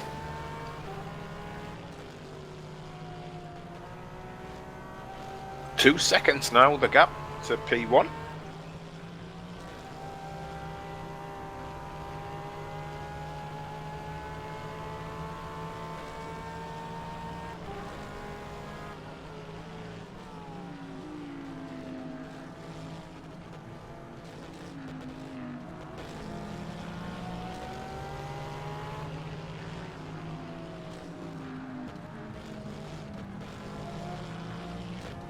And look at this, Berkeley only 2.3 seconds behind Via, coming up through the S's towards the chicane now.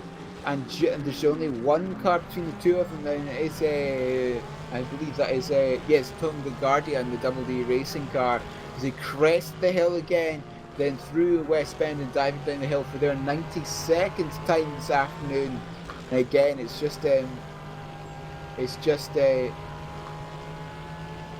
slowly reeling in Via and that Atlantic car. That previous lap, it was a second faster, was Speedy Mike.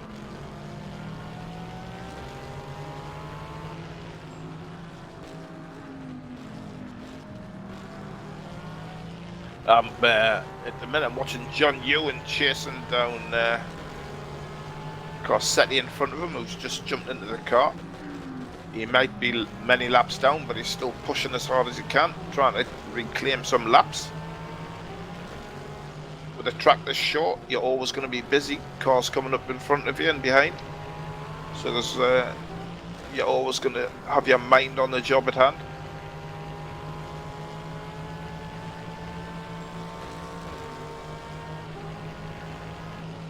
And look at that gap now down to 1.2 seconds.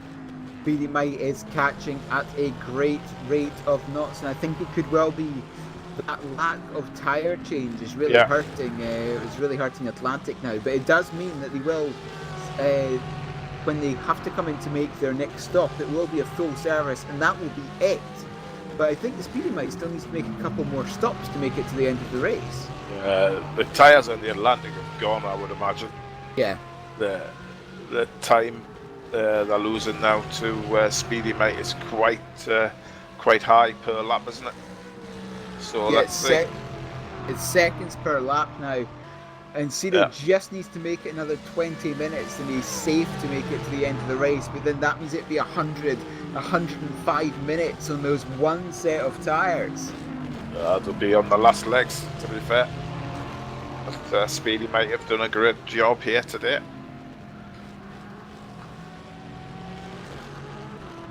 But Cito Fire and Luz Lindvall are actually they're actually pretty even on pace, so even if Speedy Mike passes Atlantic will still be fine in second place as it stands.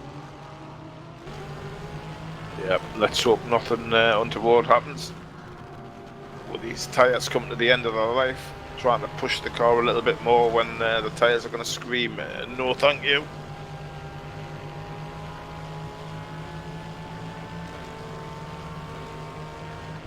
Coming up towards the start-finish line, and Berk, can't he make a move? No, he's just a little bit too far back. I'd be fairly impressed if he can make a move from all the way back there, but at the moment, is no... Oh, is that Double D Racing? That's Tungia gone off backwards at a high rate of knots out of turn one. Oh, he's setting up camp, trying to find his way back. Where is it? Where's the track? Oh, here it is. There it is. Well done. I think that was just a mistake on Tunga's car. It was just a little bit too hot. It started to lose the rear end ever so slightly because he just was so too fast, and backwards into the bushes. If I didn't know we were watching the VLMS race, that would sound quite scary, actually. A nature documentary, courtesy of Double D Racing. Let's look at this, Berk right there under the rear wing, but there's nothing that he can do for now. Vire, we know that Atlantic team is very, very good at defending. We've seen it multiple seasons. That the 167 car, well, at least at the moment 167, is absolutely amazing in terms of defending. And Vire will have to put on a masterclass to keep Berk behind him for another 20 minutes. Oh, that rear looks loose. Them rear tyres aren't giving him much grip. Berk's all over him here. Them rears look gone on that Porsche. Yeah. Bruce got to get fast in the key places on the circuit. You know, his grip is into turn 1.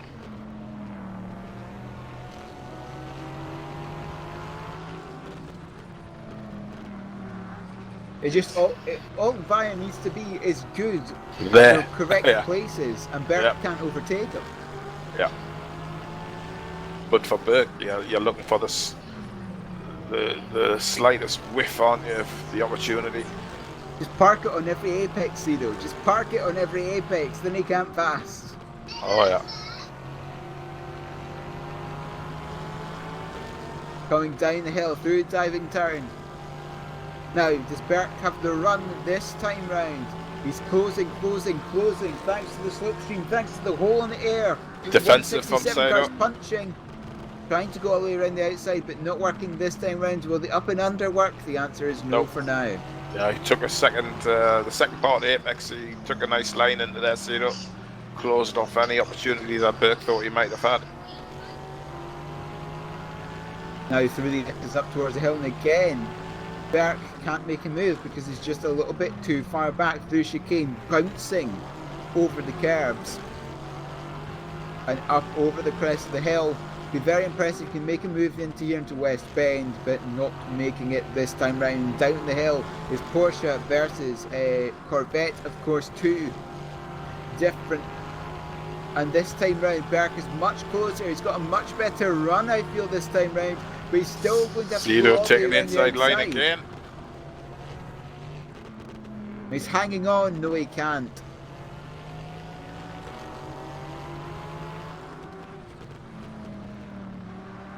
Again, going round outside at turn 1 here needs a lot of cooperation again, but you need to just be so much faster in order to be able to go all the way around the outside. You certainly can't do it. Well, we saw it once happen in the prototype race, but here in the GTs, I just think they're just too heavy and not aerodynamically dependent enough to actually be able to go around the outside, to be able to stick it around the outside. As Mantas Ricas comes into the pit, heavy damage, suspension damage, so I would imagine that would be quite a heavy pit stop. That's 100 laps now completed by the GT cars, so just 150 miles so far.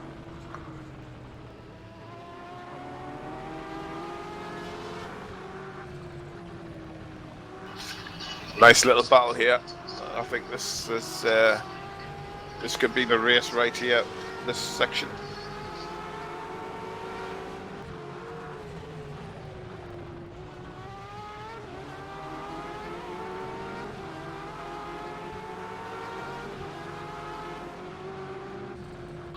Berk sitting right underneath the rear wing of that Atlantic car. That right underneath there at the rear wing, and nothing that he can do for now. And having will have to Ricas, it was a mistake at turn 3, the right-hander coming up towards the S's. But again, Berk not able to find a pass, and this is what we're talking about. The Atlantic Motorsport car is so good at defending. Yeah, it looks like the second sort of apex of turn 1. Looks like the Speedy Mike car has the better grip and drive out of it, but there's nothing he can do. Is really close. Pushing him up the hill. He's basically isn't he? He's pushing him up the hill. This is good. Cito's taking some pressure here, and he's quite happy with it, which is really good for Atlantic at the minute. Patrick Allen, the Pulse Motorsport car behind, is just waiting, trying to He's get having past fun these two, watching but this there's nothing battle he in can front, do. isn't he? I What a know. grandstand.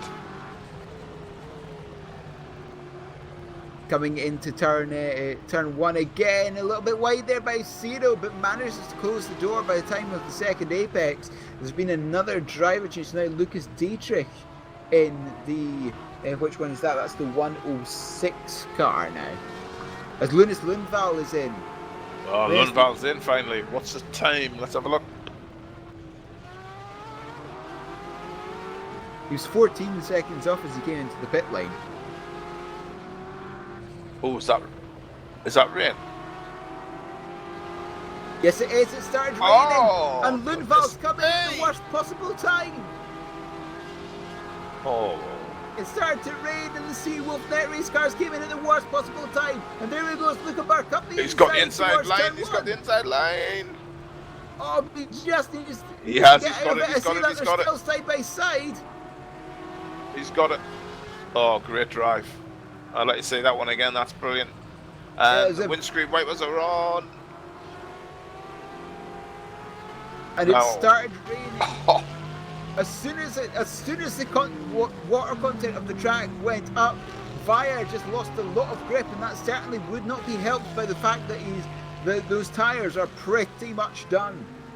Oh, how long is this rain gonna stay? That's the next question. There's been a driver swap in the Seawolf Net Race car, as well as Adrian Hersoa now in the Seawolf Net Race car. Well said. Coming out just ahead of them. Oh, the Porsche's gone, hasn't it? The Atlantic tyres are gone. Yeah. Catricola's gone now. He tried to unlap himself. Broke too early. Wet track. Off you went.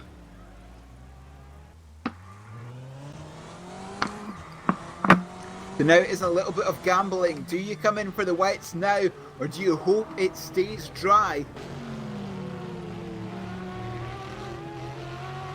If I was Ciro, if I was that Atlantic car, I'd come in now and go on the wets. Then hopefully driver swap and fill it up and hope. It all depends on wet where it is, doesn't it? You just don't know. How grey does it look?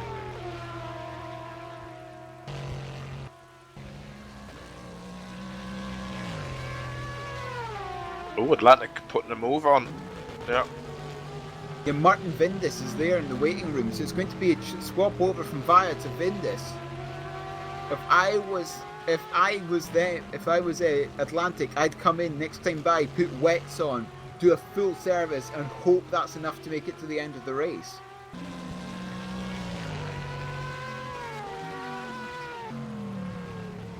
The driver on the car's got to make the call.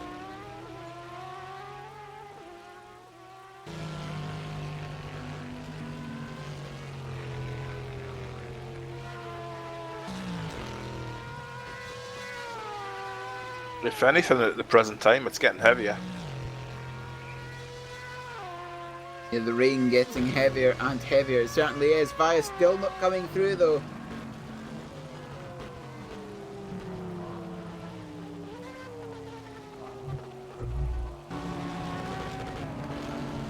If they're sticking to their plan, they'll want to come in as per plan. They don't. If they come in a couple of laps early, it could be a case of having to do another pit stop.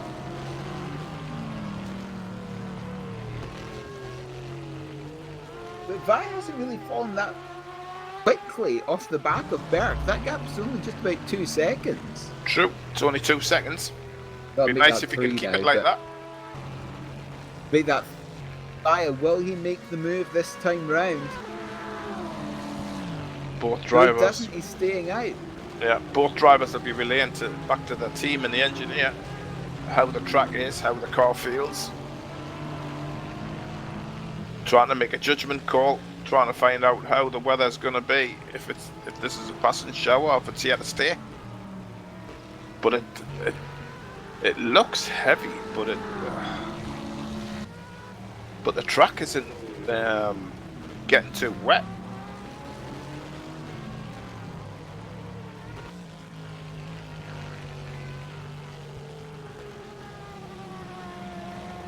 It's not throwing up spray so much, it's just starting to come now, isn't it, the spray? Certain sections of the track.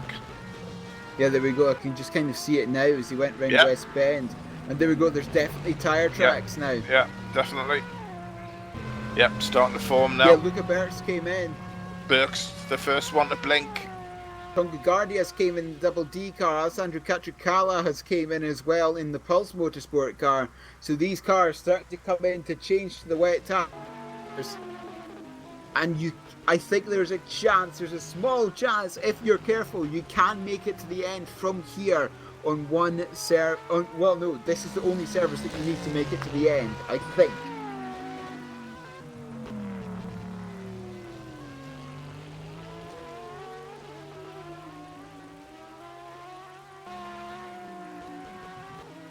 What will Cito Vaya and the Atlantic Motorsport car do? They're coming through West End. There's definitely up now. It's got to be. It has to be the wets now. But no, Vaya's going on. Cito's doing it again. On. Vicens is in the pushrod car. Same goes for Andrea This is a big call. Corsetti in the Witchwood. This is a big call from Atlantic and Vaya. Huge pressure. Burke is out, back on track.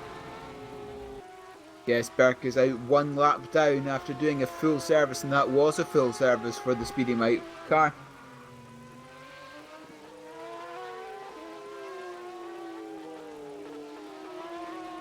So we have Speedy Mike with full grip from them new tyres against the wrong tyre choice on the Atlantic car, staying out. Vaya staying out still. And again, yep, goes past the pit box. Been a driver change, and that is one of the Witchwood cars. He's gone wide. Now. It's getting too wet. Nearly lost the left, the rear end there. I think he'll be coming in. He has to come in. That's got to be the wake-up call. Or he's going to lose too much time and fall back into the clutches of Luca Burke. He's got to make that choice now. This time round, Bassett Yagu's just gone into the Onco on the left-hand side there. Luca Burke's time this time round will be his first flying lap on the wet, so we can get to see what sort of lap time he's doing it and compare. He's visibly slower, his side up. Visibly slower. Yep, and he comes, as I thought. I think he's lost too much time on that last lap. Burke's lap, his first flying lap, 52.5.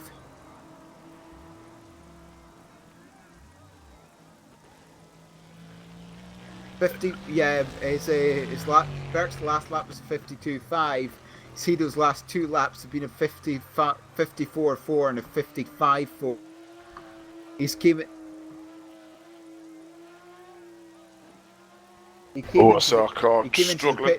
came in the pits a couple of laps too late, and that car's traveling 111 car. Of Yabin Wang that got in. Yeah. Burke is up and coming around the final turn, going down the front stretch. He is now less than a minute behind, and he's taking the lead. That's him taking the lead. And Vaya still at 60 seconds to stop. He's still got another 11 to stop. Jack's down. And he's in. Vindus is in, but they've lost the advantage they did have. 2 laps, maybe 3 laps too late on coming into the pits. It took a little bit of a hairy moment in the turn 1 before they finally made the choice. But by then, I think it was too late. Any opportunity.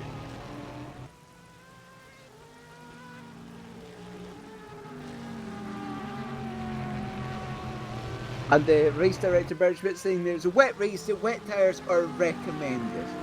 I would agree with that. Oh, for sure. I think that was about 4 laps ago. I think everybody be on wets now. I think that's what caught out Yabin Wang there. Just couldn't do anything as approach to the chicane. Just got a little bit onto the grass, got sucked into the the Armco on the left-hand side. And the gap between Berk and Vindis now is 19.5 seconds. Yeah, huge. That's the difference. That's a time loss from staying out them extra laps. But they've consolidated second spot, that's for sure. So it's still a good race, still a good event for them.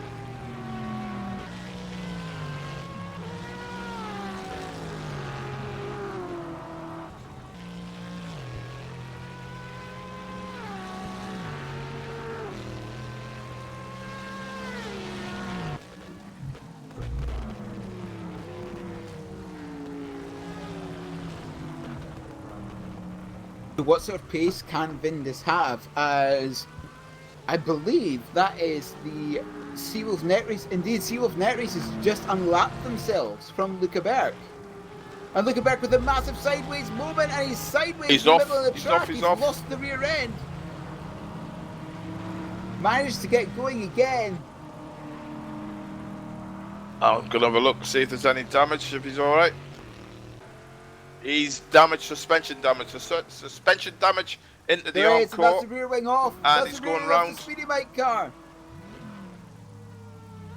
Oh my goodness. From being in such a strong position, lost it at turn 1. Yes. So That's this entirely means right. I the didn't see championship is that back part. where it stands. Yeah, I didn't see that part. He did lose it in turn 1. Huge suspension damage, and obviously with the rear wing coming off, they could drop right out the top 10, as we saw with the Hyder car earlier. Hydra car, yes. Oh my goodness me, that's huge damage. Oh, this could be Atlantic. He's struggling under the pit limiter as well. Does he manage to stop it in time?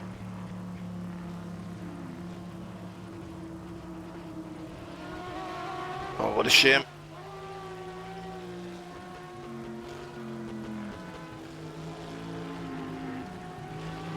Wow. Atlantic Yes. car take the lead. Yes, that puts Atlantic into the lead by a good 54 seconds or so. Perhaps a little bit less than that. We need to see when Adrian Harsoa comes across the start-finish line to see what the gap is between Vindis and the Seawolf car. Indeed, Seawolf just does that now. It's actually 40 seconds, the gap. Wow, what a race. It may have been the shortest of the season, but for events and excitement, it's really given away everything.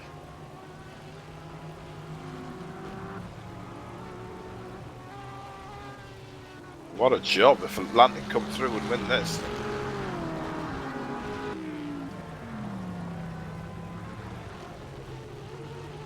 I actually made that 36. Well, that was the previous lap time was a bit. The previous time was a little bit. Yeah. So the top 3 finishers in this race are going to be slightly different from the previous races, that's for sure. Yes, and the car currently in 4th is the pushrod, the orange car. I think the 122 is the orange, or is it the black? I can't quite remember. 120. Get your coin out. The 122 is the orange car. Well done, sir. There we go. Yeah, the 122 is the orange car. They've finished races. They've scored twice this season. Has the 122 car, and Well, both times that they've scored, it's been on the podium. A second. Well, at there you go. A second at round 1 at Istanbul, and a third last time out at Kunstblei. Consistency.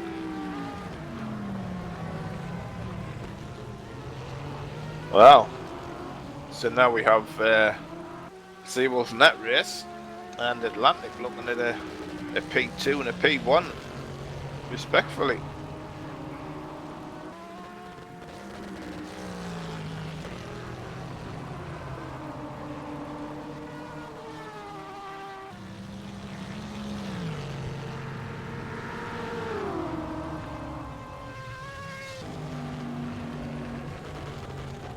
And there we go. Luca Berg has been dropped out of that lead 3. So it is now Atlantic, Seawolf, and Pushrod Orange, the top 3 at the moment. And that certainly is a very, very different podium to what we've been expecting to see this season. But of course, they still have 65 minutes. Well, make that Look better, at Burke's out 65 now. minutes, He's on the actually. track. He's on the track. A lap down from P3, but he's back on the track.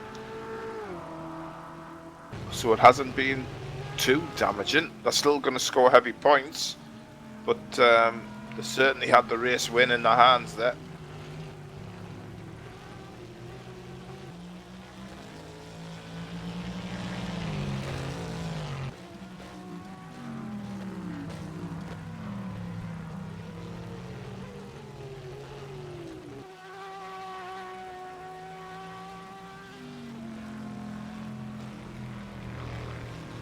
So we have Ivanov now in P5 in the Witchwood car. Yeah, in the Witchwood car, the Roman Ivanov in the 186. That 186 car is the one that's currently 6th in the championship with 24 points.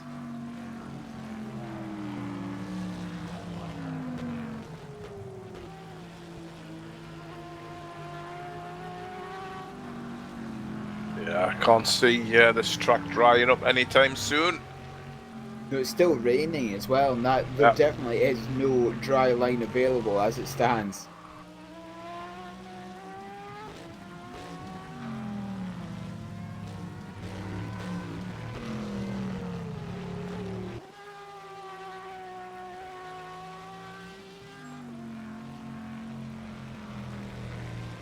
.40 seconds the gap between Vindus and the Sea Wolf Net Race car coming across the line to begin lap 120 of the afternoon.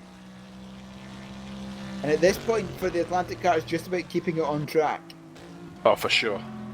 But as we saw earlier, that's all that the Witchwood car had to do. The Speedy Bank.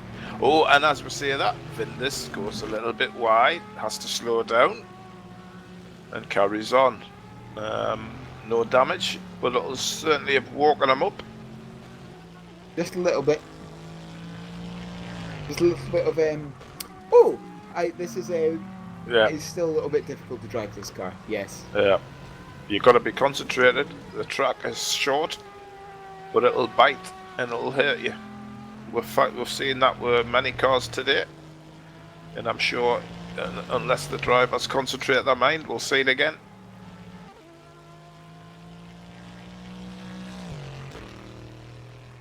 The gap down to second has gone down to 42 seconds.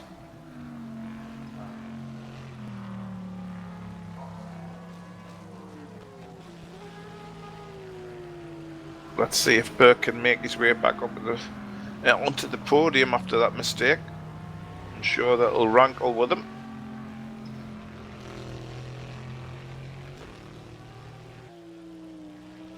And again, Vindus loses another second to the second place car.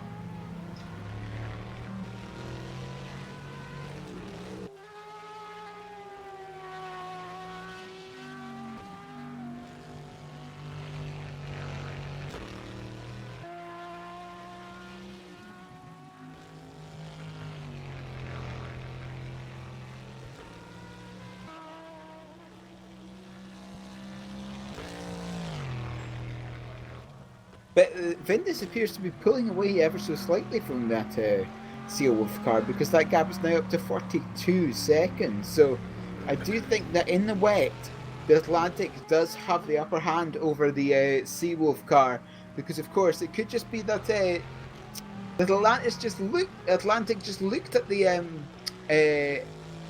forecast and thought, right, perhaps we'll go for a mixed setup. Now it appears to be working well for them at the moment. Yeah, I think Vindus had a couple of laps to regather his thoughts after that little off, and now he's got his confidence back again. I think the rain is easing up as well to throw that into the mix. Just thought I'd tell you that. Yep. It looks like I can't see any rain falling at the moment. It could just be my eyes. I do have my glasses on, but that doesn't actually mean anything. My eyes deceive me. Oh, that could be a song title somewhere. My eyes deceive me, and they often do. definitely. But with just 12 cars circulating around on track, it's going to take, once it stops raining, it's going to take a little bit for a dry line to actually form. Oh, for sure, yeah. That's the problem these guys might face. Gaps, he's starting to put a little bit more pressure in now within this. His confidence has definitely returned. Just got to remember, stay off the curbing, stay away from the grass, don't push it towards the edge, because you've got the track and then it's just grass. There's no limit. And the grip on the grass is even worse in the wet than it is in the dry. Oh, for sure. It's wonderful. He's going wide again, as we say. Turn 1, he needs to back off a bit. Oh, a little bit of incident, I think. Oh, dear me, just in time to see Mantis Ricus come off at the final turn into the tyre walls. Yes. At least he hasn't got far to go to the pits. Is that the final turn? Yeah, that's the second last turn. Yeah, but when he recovers, he's going to be able to get across to the pit lane. Which he does. There you go. Stays off the racing line.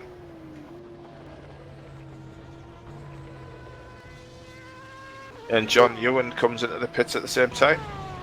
Yeah, just having a look at what happened to this, the Rookie Monsters car, and just ooh, was there contact there?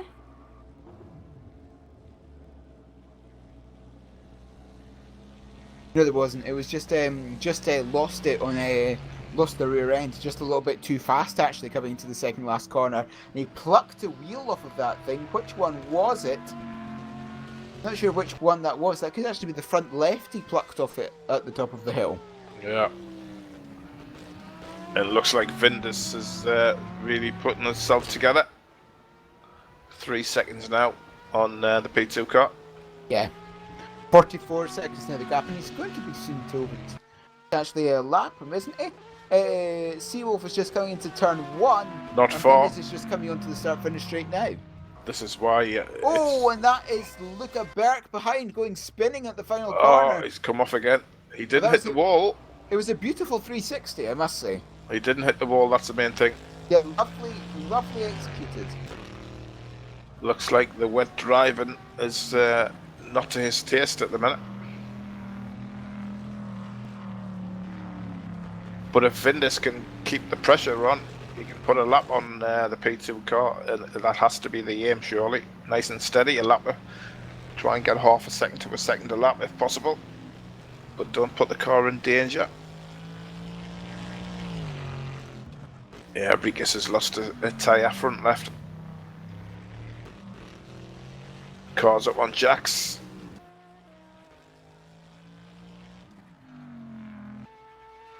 What sort of lap times are these cars actually doing in the wet? 125 laps completed now by Martin Vindus. It's 55 seconds, roughly, the laps that they're doing at the moment.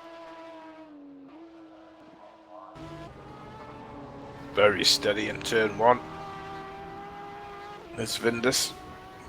Marked difference from when they can really throw it in on a dry track. Yeah.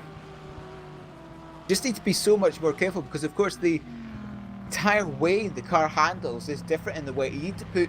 Memory serves me correctly, you need to put the basic changes that you make is to always put the brake balance a little bit more rearward, and you put the rear wing up a little bit as well. Yeah, that's normal. Either 1 or 2, depending on how you got your setup in initially.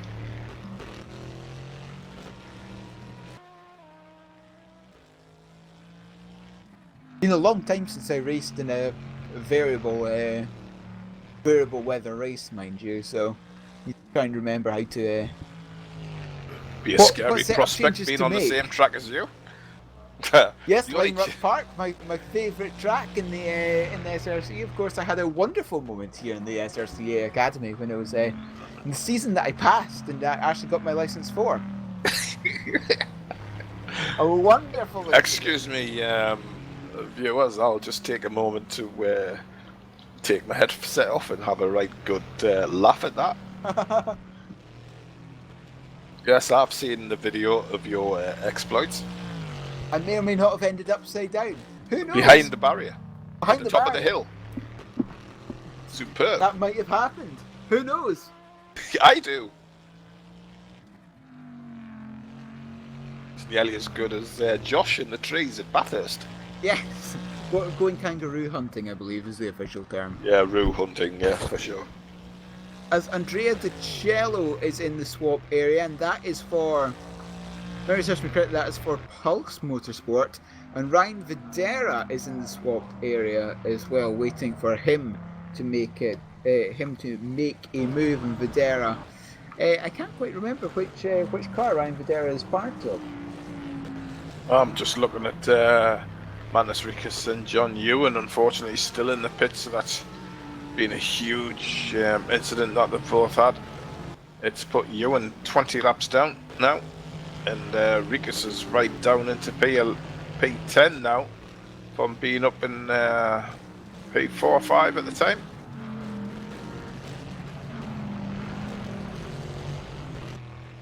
So now here we are with P1 is now 47 seconds up the road, which will soon become right behind. It won't be long before Vindus has the Seawolf Net Race Motorsport car in his sights. Yeah, about 7 seconds separates the two of them at the moment on track. Yeah. And this is what he'll want. This will make it so much more easier in the mind for Vindus in Atlantic. Seeing the first win of the season, is it? Yes, the first win of the season. For sure, I'm sure they'll take it. They've just had a second place at round 3, which was Mussport. Second place at Mussport. They haven't had a win this season because Hydra Esports and Speedy Mite Racing are the only two teams to have won this season.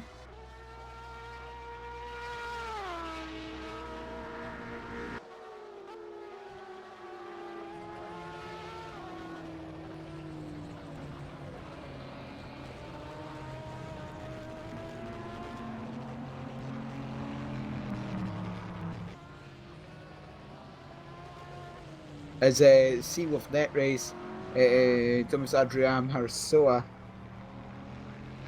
trying hard to stay on the lead lap. As I believe that gap, I'm nice to see Mears, that gap between third and fourth became decidedly smaller.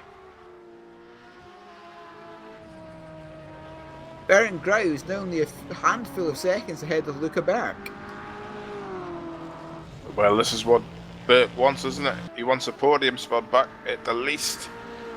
He'll not be happy with what he's done anyway, losing the lead in the first place. Yes. So the least he'll want is to get back onto the podium.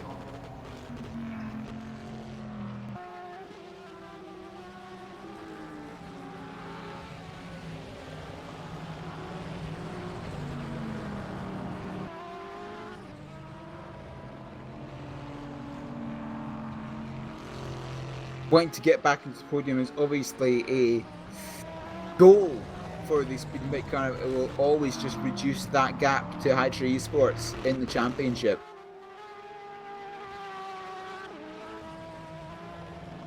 They were 21 points down coming into the race today. If they finish fourth, they'll only be 9 down. If they finish third, it will only be 6. Yeah, that's why the win would have been so important for the team. With Hydra not even in the race, would have actually given them the lead going into the final race of the season.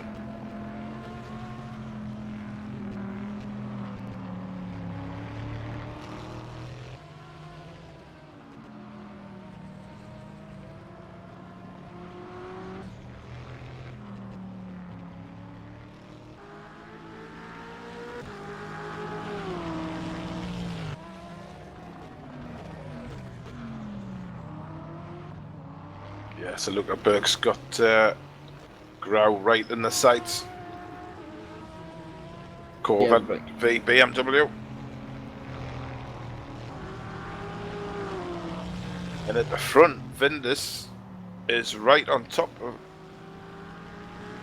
of nearly putting a lap on the Seawolf Net Race car. Yes, almost a about 5 seconds, and the difference is Ryan Videra comes into the pits. That's the Rookie Monsters car, and Ryan Videra is sans the front left Oh wheel. my goodness me. That car's been in the wars, unfortunately. Again, front left missing. Having a look at, go back and have a look to see what happened to that Rookie Monsters car. All the damage, all this race has been to left-hand side of the cars because They'll of the they'll pressure. run out of wheels soon, surely. Going to be running out of tyres. They've gone to the next Beale. They've gone to Hydra's pit box. Yeah, just raid them from the teams raid that are no Hydras. longer in the race. Take their supply of tyres. It looked like it happened actually all the way down at turn 1. Indeed, it was down at turn 1.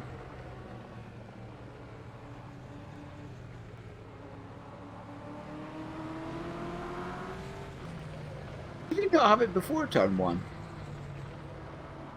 No, it was down at turn 1, just lost the rear end, and away we go. Oh no, he's done more. Videra's done more than a lap without that front left tyre. So Luca Burke is right on top of ground now. Yes.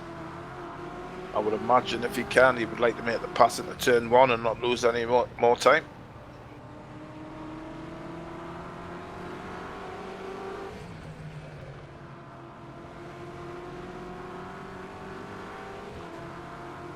Oh, wonderful news. The Black and White Army of Newcastle have taken the lead. Oh, wonderful.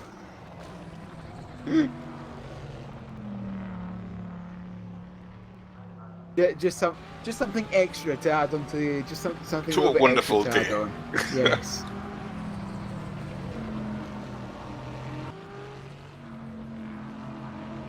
Well, I would have been cheering my. That was a big. It was a big, Oh my, big wiggle wow. there by Grau, Wow, wasn't wow. He did really well there to hang on to that. it? Yeah. If he had spun, he may have collected Burke on that one, because Burke was right underneath the wing, and that'll make Burke Yes. really want to push on and get by the guy, because he's got the chance here. There, he went There a we little go, the bit wide. inside. Yeah, took a nice move on the inside. That's him away. That'll please him, because he'll not have liked the fact that Grau was getting a little bit stressed in front of him, become a little bit untidy. The best way to get rid of that is to pass him. There you go, he's gone there round. was Grau. There you go. Grau goes round. A perfect a perfect No, it wasn't. 270. Yeah. And Burke will now feel a little bit vindicated by that. Definitely. He had to make the move. As Videra leaves the game. Too much damage on that Rookie Monsters car, unfortunately. Yeah. So that pushes John Ewan, up to P11 now. As soon as he makes the laps back. 2 more laps to do.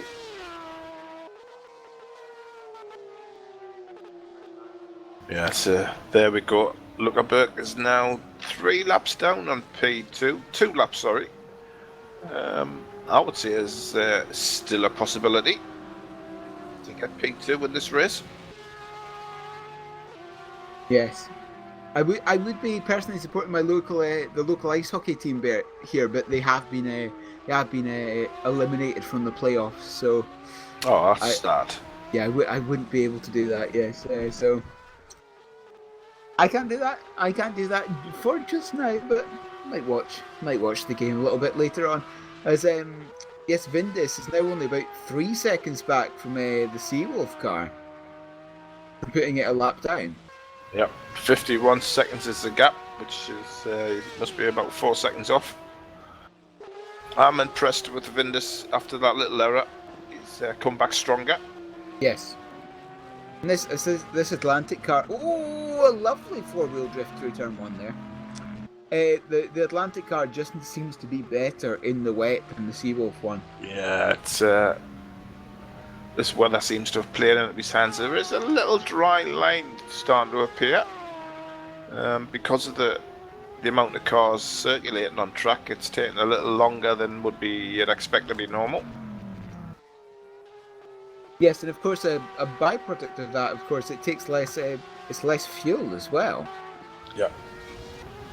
The wet tyres actually perform well on the drying track. The grip is pretty healthy, so you'll be feeling a lot more confident in the car. I think you'll see the lap times certainly improve. And the first signs of that will be going into turn 1 and stuff, which certainly looks a little bit better for him. Oh, it's a good G all round. The black and white score 2-0 up. Oh, wonderful! Oh, it is. Oh, lovely. Premier League status assured, everybody. Thank you very much.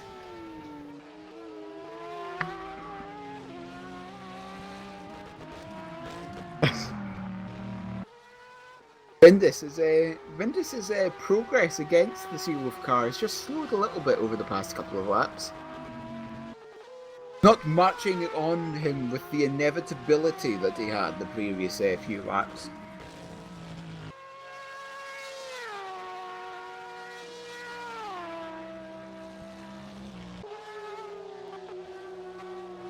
And coming into turn 1 again. Now turn one is tricky in the dry. It's even trickier in the wet because you really need to modulate your speed all the way around because it's a reducing radius. Oh, what time is it? That's a hell of a sentence. That I like the way you got that in. Thank you. Very impressive. Scientific, in fact. Yes, it just gets tighter and tighter all the way through. And there we go. Is that the layman's way? That's the layman's way. And in fact, also if my eyes don't see me again, there's a dry line forming in a couple of places on the circuit. Oh, for sure. Yeah, the cars are visibly quicker now. Yeah. Have a look at Vindus's lap times. His lap times now that he is setting are 50. Well, his last time was a 53.9, which is about a second faster than his previous lap time. So yeah, the track is starting to get drier and indeed faster. So how long until the swap over to dries? 10, 15 minutes? Well, I'm not too sure. Well, the drivers will make their mind up. Obviously, it all depends on the percentage of on the track, because the last thing you want to do is be on slicks. Tracks is still pretty wet offline and go skating off the surface into the grass, into the arm car. So as long as these wet tyres are holding up, I can see the guys just even finishing the race as they are on these tyres. Yeah. It won't be worth the time loss to change the tyres. The track's still wet enough offline to get them cool and keep them on the car. The lap times aren't suffering, as we can see, so I don't think we'll see any tyre swaps. Oh, shall I write that one down? Yeah, and you can have that one free on me. I'll write that one down. I don't think we'll see any tyre swaps. As Alessandro Catricala is back in the Pulse car. To prove me wrong immediately. With no rear wing. Ah, well that's that not could good. have something to do with it. Unless he wants to go home and he needs to make the car road legal. What do you mean road legal? I'm pretty sure I've seen cars with this sort of wing out on the roads anyway. Usually sort of like, I don't know, Honda Civics or Peugeot 206s or... Oh, yeah. The old school ones. Got to take the slicks off as well, you know. Yes. There you go. You forgot about the slicks. Forgot about the slicks. Oh, is that a car going round? Wag. He's wanged it again. I don't think that car's driving straight, or is it just the way he's driving the car? He's in P9. I'm looking right. No, I think that wheel's straight coming down the hill towards the final Tonga turn. Guardia's in the pits as well now. These will be for the final fuel stops. Yeah, that's just the way that but Wang is currently left him. But yes, Tonga Guardia coming in for the final fuel stop. I make that just over 40 minutes to go in the race. This is very interesting. So you've got P3 in front of P1 with... you've got P2 in front of P1 with P3 just behind P1 as he unlaps himself. There you go. Yeah. So now you've got Vindus can actually see the P2 car in front of him, and I'm sure he wants to put a lap on him. Yes, that puts Berk 2 laps down on Vindis and 1 lap down when they come back round again on P2. yes, He needs to unlap himself on that, which I think he'll do. Very, very interesting. yeah, 1 lap down on the Seawolf car. I think there's a chance that he could get back round again and make this very interesting. 40 minutes, just under the 40-minute barrier to go now. I think it's possible, definitely. Look at that, indeed, side by side. Look at Berk flashing the lights. Let me through. And he does. Up the inside, and very nice. There we go. And again, that car's got good grip as well, good pace. Just sad about what happened earlier on. A little bit wide at the start of when it was wet.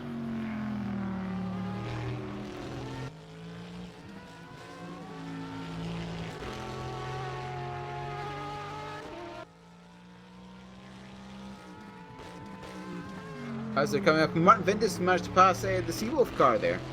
Excellent stuff. That's what it. Atlantic want. That's what they want. That gives So them a free 1 lap pit stop. down. A lap on the field, 1.5 miles on the rest of the field after just over 2 hours. That's really good. They'll be happy with that. I'm sure that'll appear in the write-up somewhere. Oh, of course. It'll always appear in the write-up. It would in mine anyway, that's for sure. Put lap on field, treble underlined. Yeah.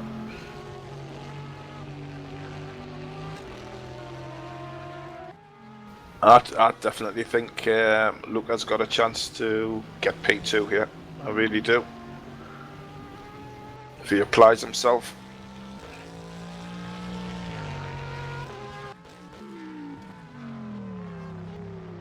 He's still got to make a full lap up, though, I think. Yeah. That is a full lap, isn't it? He can do it. A full lap in 38 minutes certainly is going to be a big ask at a track that is 53 seconds long at the moment, so we wanted to have about a second every minute and a half or so. Oh. There's what, half a second a lap that they're wanting? He's got to put the afterburners on. Make it a little bit more, maybe like 7/10 of a second every lap. It's got Chinese fuel in there.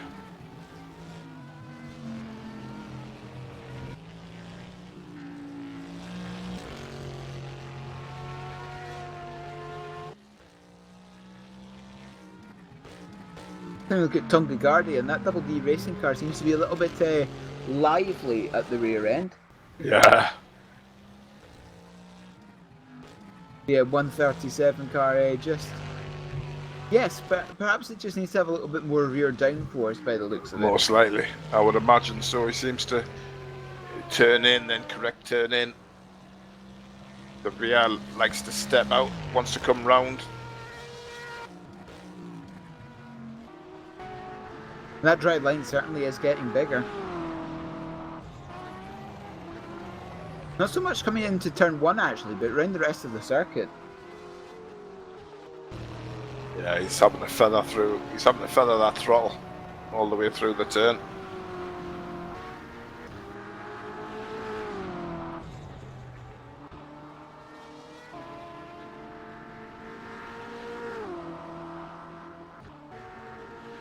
Oh dear me! Huge lock up from Guardia. Then his rear end steps out again, going up the hill. He'd be better off coming into the pits and putting 1 or 2 clicks on that rear wing, at least to try and settle that rear.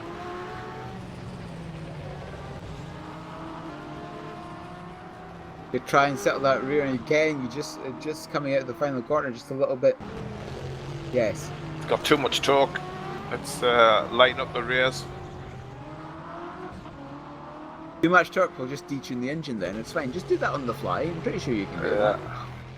Yeah, that could be an idea. It's what I know a few teams do.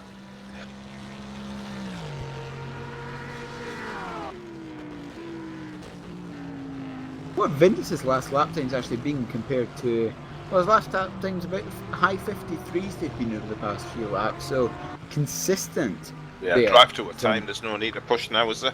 yeah, no, I just think he's got a lap. He's got 2 laps to play with. Gavin Wang is back in the pits in the treble one. There's been a few teams struggling today. It's quite obvious. It appears that Luca Berk is doing the correct thing because he's closing in on is the gap between himself and Adriano Harasoa is closing quite rapidly. There's been a driver change in the treble one. Blaine Curie is going to get into that one to finish off the race. So my wild notion of the possibility of putting pressure on P2 isn't so wide off the mark, is it? No, it's actually not. Don't sound so surprised, thank I you. will bow to your superior knowledge, Mr. Newcomb. Thank you, sir. I won't say you stand corrected, but you stand corrected. What does Berk need to do? Some of these wild notions sometimes do bear fruit. No, Berk is 2 laps down in the season. He can do it. Don't worry, I've got faith. He can do it. If it was 1 lap down, if he was now on the same lap as Seawolf, yeah, make that bit. Anything can happen. A And lap normally down does. He needs to make up another, what, two He and a can half do it. miles in 34 minutes. The way this race has happened with the leaders and such like, That is true. tending to throw away anything they've got. Anything can happen, really. We've seen 2 leaders give the race away.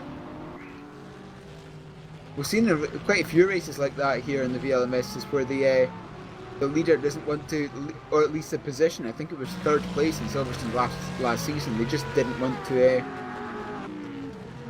to hold on the place.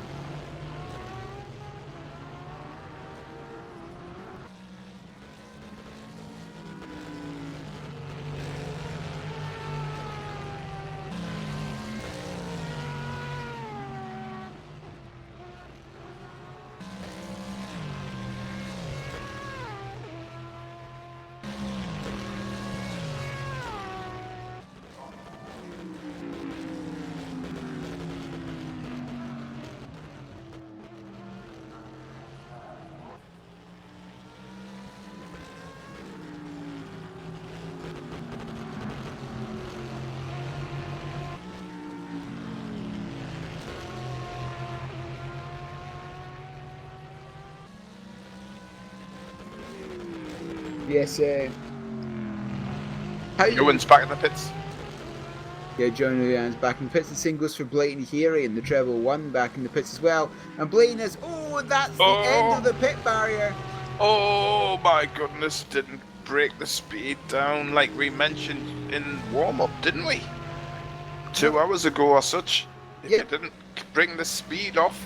That wall was inviting any cars right into its path. The tyre barrier's gone, so he's hit it at some pace.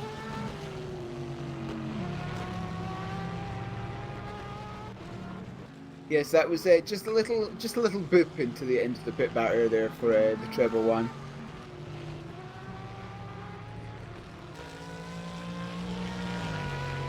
Captain Berk and Seawolf is actually coming quite closing quite rapidly again, but he's still got to make a full lap up again on the Seawolf, and that's just not going to happen in the current. Here he's gone again. He's in. I think that's at the exit of turn 1 on the grass at the far side. Yeah, that's Blaine Heary on the outside of turn 1. Push it back. Yeah. No, that's it. Like I thought, Ivanov in the pits. Would just mean that John Uyan, 21 laps down from the lead, is now going to score a point. What did I tell you? In the Sim HQ car. He's only got 12 laps to make up, but he'll get them in because it's less than a minute a lap. Wow. Car's still throwing it away at this late stage. And it's not raining now. No need. Yeah, it's not raining, and this dry. There are still rooster tails, but that dry line definitely is forming again.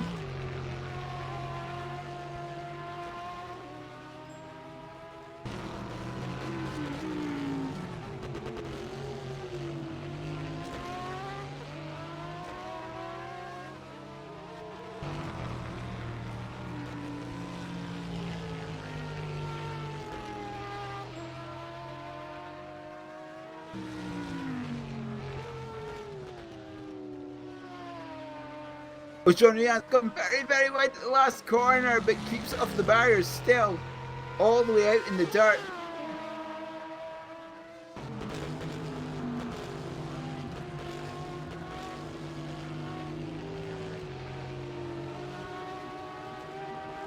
As having a look at the gap between Seawolf and Speedy Mite, the last few laps, I should say rather, Seawolf has been in the 54s, the lowish 54s on average.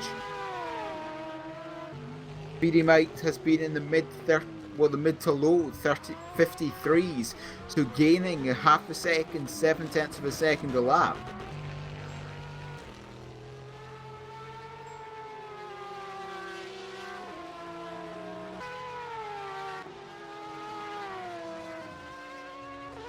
Unfortunately, only 11 runners and riders at the stage of the race. 10. Yeah, 10, sorry, yes, I stand corrected. 10 drivers out of 17 starters. Certainly need to improve the percentage of finishers.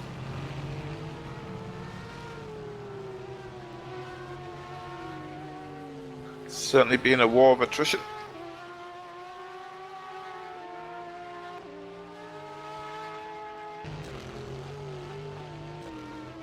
The war of attrition, and you can just see those who have kept on are being rewarded. Pulse Motorsport and SimHQ going to be awarded with points, even though they're many laps down. Many laps down, yes.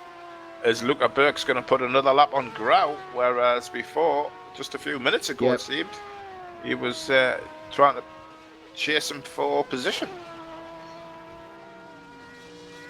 Yes, another lap put on there. And one lap down on P2.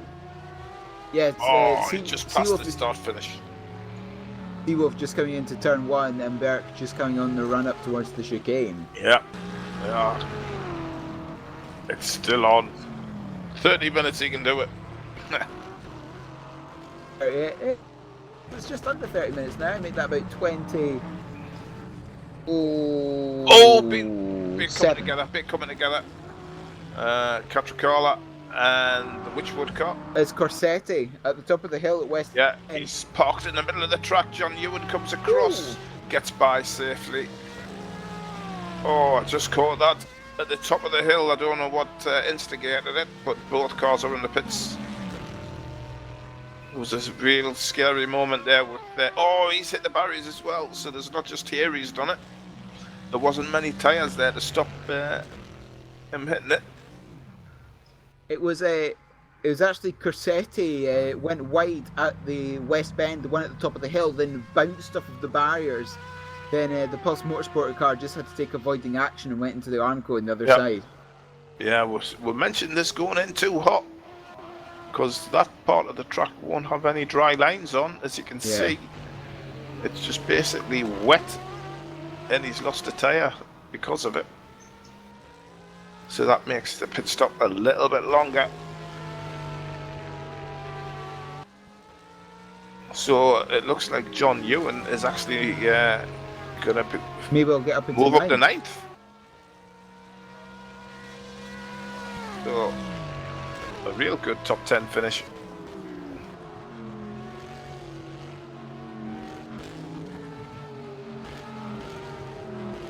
It looks like the P3, P2 and P1 have settled in for the night, I think. Yes. Unless something catastrophic happens as we watch Grau go round the bottom of the chicane, bottom of the hill. Yeah, luckily nobody was in problem with him. Vindus is just coming up towards him now. I mean, there's 25 minutes to go in the race now. Yeah. That rear end of Grau just doesn't like it at the minute. Just doesn't like the situation. So Vindes really needs to get by this car, which he does. Leave Grau to struggle on by himself. Look, the back end is still wanting to give way. Holding up Tonga Guari as he wants to get around him as well.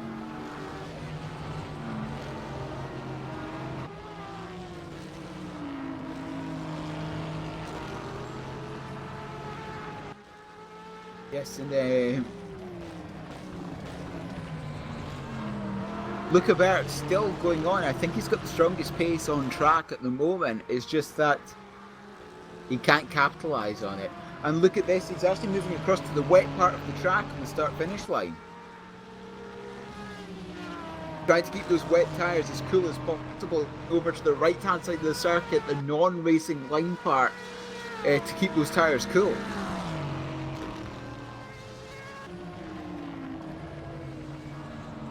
As a Catricala has came back out in the Pulse Motors ahead of John Rea.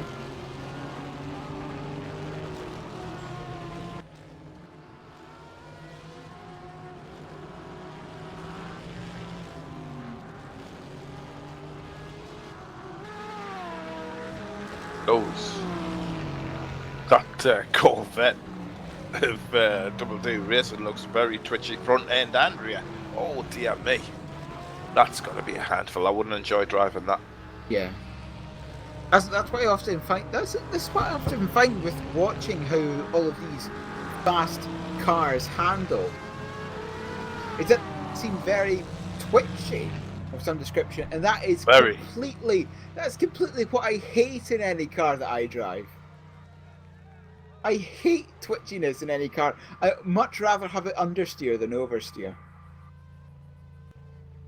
I just like a car that drives straight. And then when a bend comes up, it goes round the bend as well. I suppose that's the reason why I like front wheel drive touring cars over the rear wheel drive ones. Yeah, oh, nice one, Mr. Corsetti. Came in too hot. This 100 kph is really making them struggle.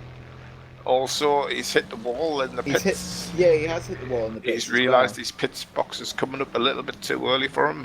Hit the anchors, and the car just sailed on by.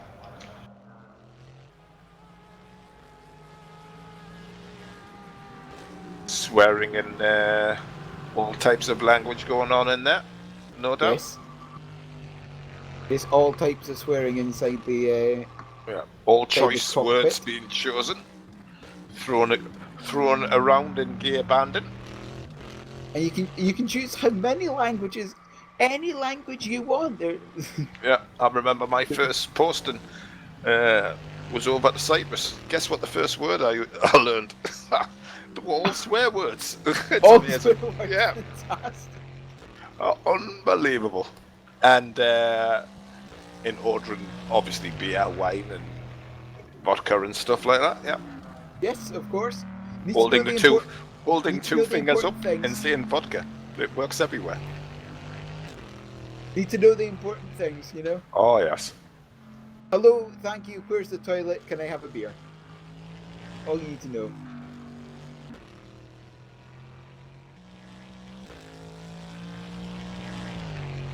As Corsetti still stationary there in pit lane. He's got 6 laps to lose before he loses that 8th place to Catricala in the Pulse Motorsport car.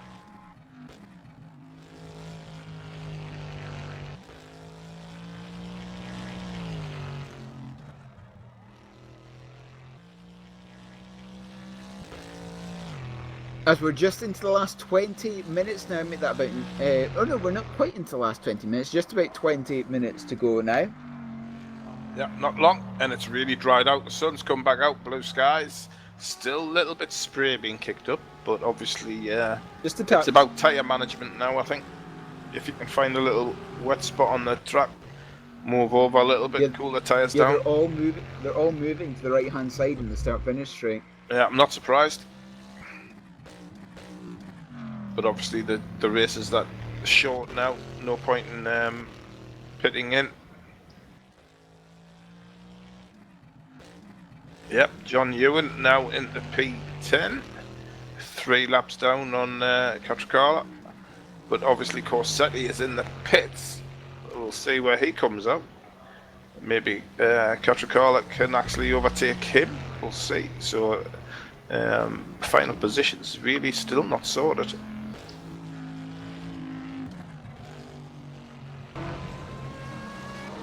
But it's certainly been a war of attrition. Yes. There has been just 10 cars remain. Yeah, started at the beginning with Gridello not even completing a lap. Got to about 3/4 of the way down and binned it.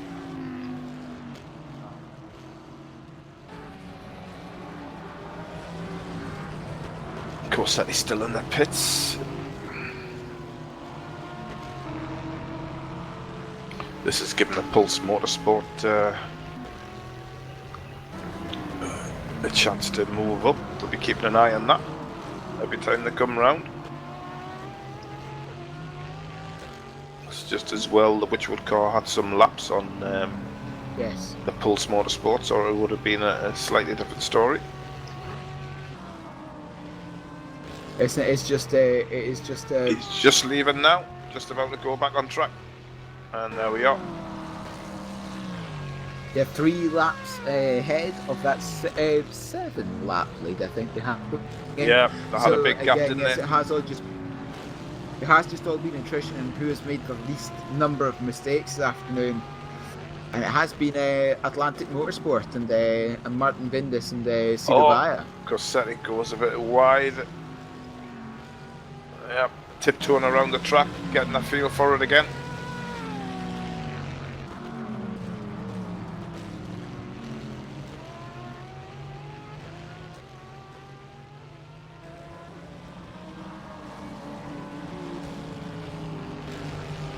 Flags being waved all over the track because I don't think there's any car on the same lap throughout the race. Every car's on a different lap. Yes, they are. That is right. It's a bit like how I think it is for the 24 hours of the Nürburgring. They have 3 laps. Then the marshals wave blue flags for the next 23.5 hours. Yeah, that's basically it, isn't it? Arms outstretched, wave, wave, wave.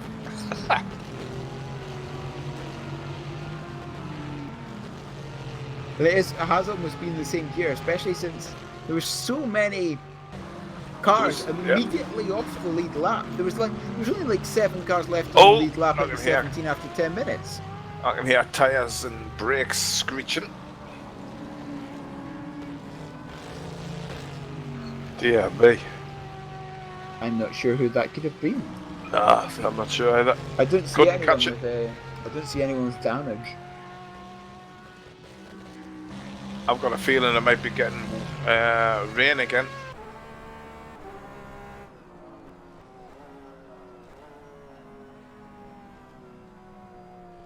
Oh, there's a car off. There's Tonga Guardia off. Tonga Guardia. Spinning the rear tyres, Ooh, getting back on track. That's another nature documentary. Yeah. The lesser spotted Corvette. Lesser spotted Corvette just hiding in the bushes. Yeah. Actually, it's the right sort of colour spectrum, isn't it, to get away with that? Almost camouflaged nicely, actually. Yeah, you're right. Again. Again. And there's a tyre bouncing across the track at the final corner. And what is that I hear in my ears? Corsetti. It's the Witchwood car. And there's another car going straight off of turn 1, I think. Oh my goodness me. Is that rain? Neil, is that rain? I believe it may well be, Mr. Newcomb. Oh, 3 for 3. 3 for 3. It's a rain again start to come down, so there's no chance of the dry tyre now. It will be wet to the end. But I have got the question of, Corsetti is still going round without front left he's tyre. grass cutting, unfortunately. I'm just wondering whether the Bindus has enough fuel to get to the end. Well, the laps will slow down, won't they? Yes. Corsetti's really struggling. He's only got 3 tyres and he's missing the front left, which is actually what you need for the final part of the lap. So John Ewan has got a P9 and it's down him right in the face here, I think. Corsetti's going grass cutting again up the hill. He should have just gone up the escape road on the old track.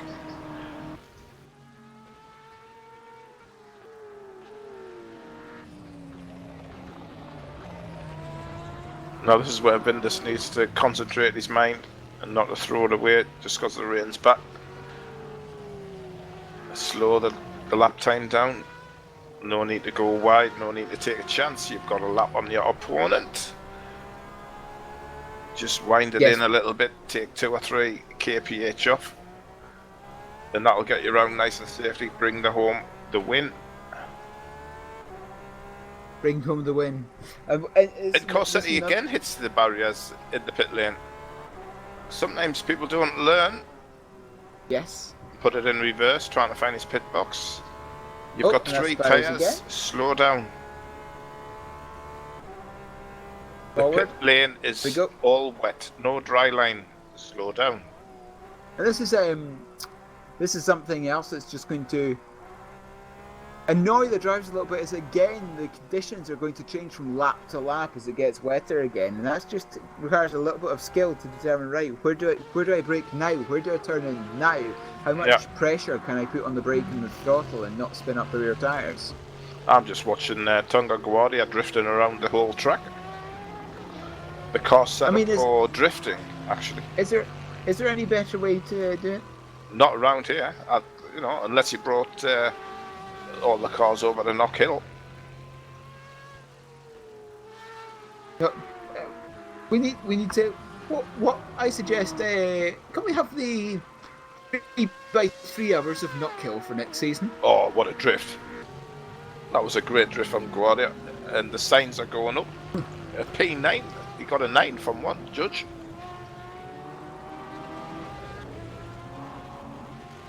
Coming around days, coming through the S's now, and no drift there though. Just need to wait for the next opportunity for Tonga to show off his skills.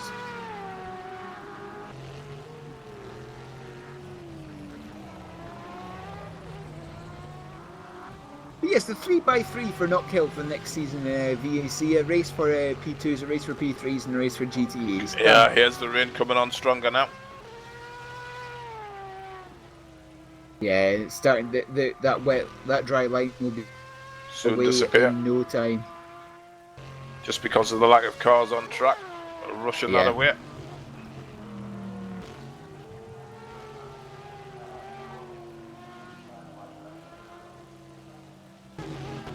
Oh, lovely!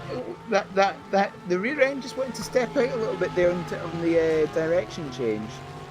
Catricala comes into the pits.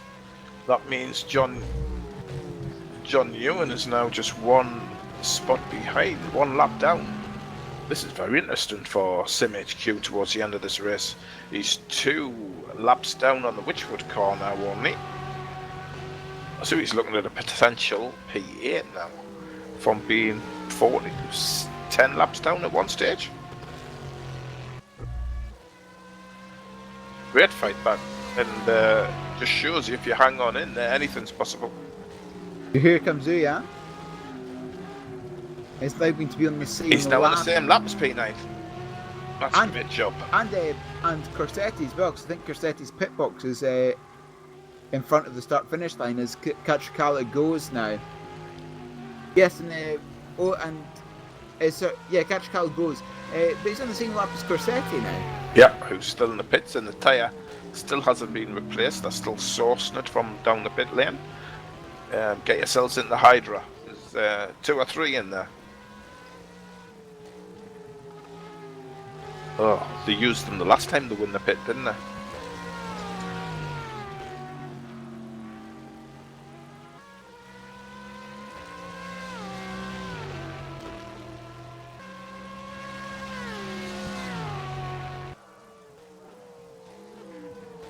Very interesting. Let's see how Ewan's coming down the front stretch. He is now overtaken Corsetti, so that's SimHQ P9 up to P9. Really well done. Congratulations to SimHQ. double to the points. Yeah, keeping at it, not giving up. That's great stuff. That's what it's all about. This, I know it's a shorter race, but this is what it's about: endurance racing.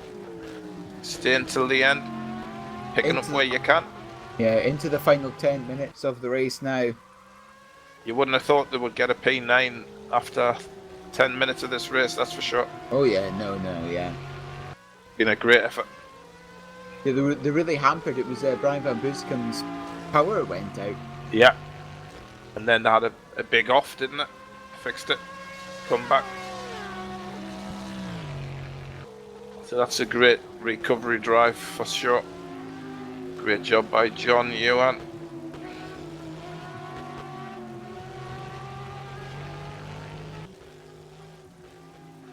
Yes, as we come into the last 9 minutes of the race now, Nick, who has been your car of the race? I think it's, to be fair, I think it's been at Atlantic because of they really went for it in the second stint. It's definitely paid off because the Speedy Mike car just threw it away because of the tactics being used.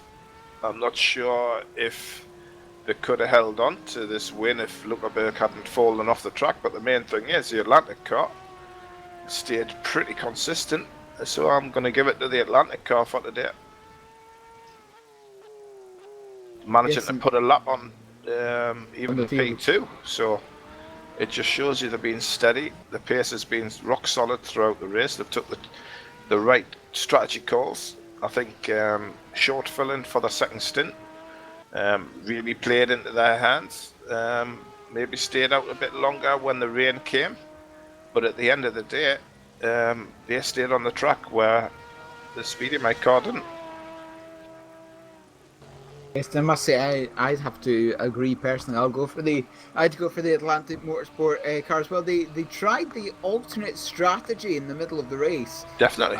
And I just turned out to work for them, especially since the Speedy Mike car ran into problems just going in too deep into turn one and taking some suspension damage onto their Corvette. But yes, I'd go for the Atlantic car. Again, being the one that stayed out of trouble most often. Exactly. The only time they fell off track, they were able to kill the speed and bring the car back on track. They never went really wide. They never hit a barrier. No. They just went slightly wide, slowed it down, brought it back onto track, and just carried on, maybe losing half a second. And yep, it's been a great all-round race by the Atlantic Motorsport. And race director Bernd Schmidt has also changed and said that Atlantic is the car of the race, and Speedy Mike has the best style of spinning the car on the way to the front stretch. Yeah, it was style points. Yeah, excellent. I think Marius needs to catch that if he does a race review video. So yeah, that would be really nice to see. And if he is, please include the two pit entry collisions. We always like a bit of a bloopers.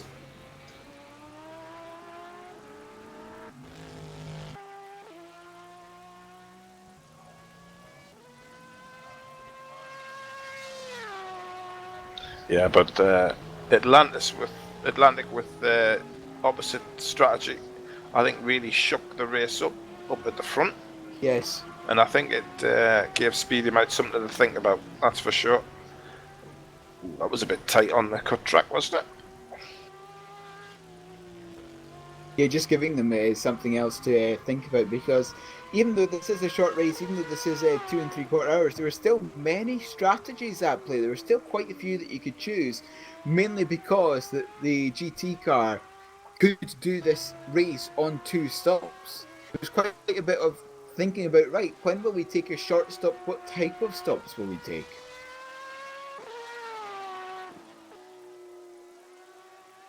Yeah, it's all about communication between the race engineer in the driver, especially when the second bout of rain turned up. It was about how much grip have you got, how does the track feel, because it did take a while before we even saw the rooster tails come up. And I was worried when the Speedy Mike car came in, took tyres, and were really on pace from the off, but then that pace caught them out, where we thought the Atlantic maybe stayed out that little bit longer, but in the end it turned out to be the correct way to go. John O'Yan's back into the pits again. Drops into P10, obviously this will be for fuel to take him to the end.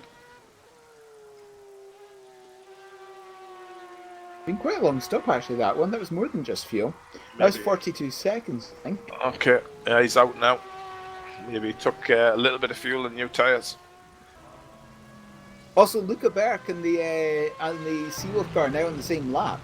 Nah, P2's just past the start finish.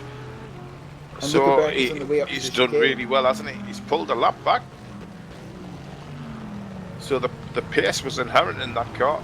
It's just that he left himself too much to do.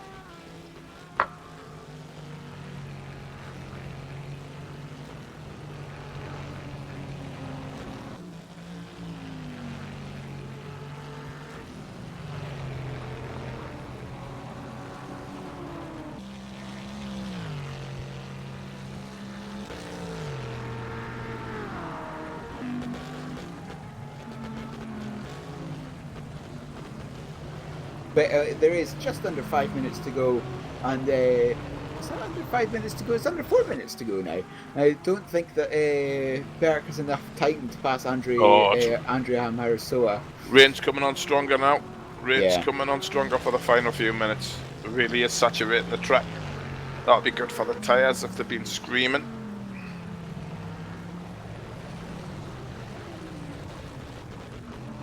Yeah, especially on the fact that they're at the end of their life now. They've been on for about an hour and a quarter now for most of them. They would really be wanting to have the... they would just be wanting the rain now. Yeah. Just nearly finished. So Luca Berg's done really well towards the end of this race, coming back from that unfortunate off and the incident damage. You know, his rear end comes a little way, but to be only a lap down, it's an absolutely amazing drive, really good. He's made up a lot of time. Unfortunately, that time's nearly run out, so it looks like P3 is as far as he can go. A couple of minutes to go now. Martin Vindis crosses the line now. So I think it could, well, it's either going to be 2 or 3 laps to go. It just depends if Martin slows down before he crosses the start-finish line. Well, he's got some sense. He might well just do that. But then you might lose your concentration level and your grooves. It looks like he's slowing down, to be fair. I mean, he's got over a lap. Yeah, he's not pushing at all. He's only in 4th gear, 5th. Just starting to open it up a bit. Oh, there we go. He's yes. A little bit slow. That was outbraking oneself into the chicane. Yeah. In 2nd gear. He did well to do that.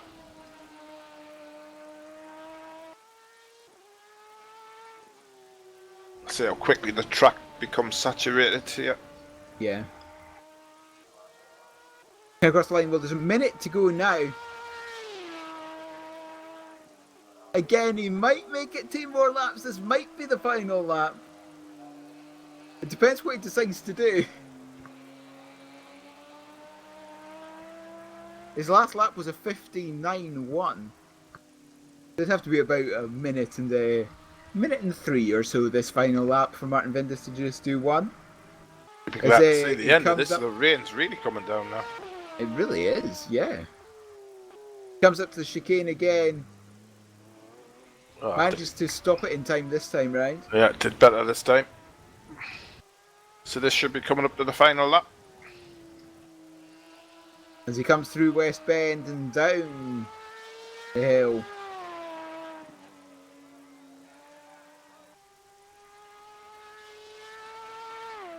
Might be close. Oh no, and that's it. He crosses the line with 0.3 of a second after time expires. Oh, well That's it. judged. Fantastic judgment. Perfectly timed there for Well Martin done, Jenkins. Atlantic. That is the... I thought there was going to be one more lap. 0.3 of a second. Perfectly timed there by Martin. But yes, there we go. I was going to tell the whole spiel. But there we go. Atlantic Motorsport have won this dry, wet race here at Lime Rock Park.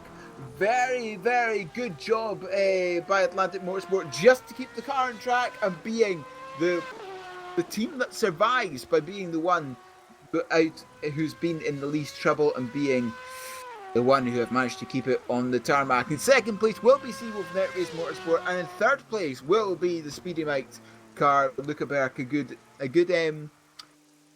recovery after the a great great recovery drive after earlier. So just a final few words from you, Nick.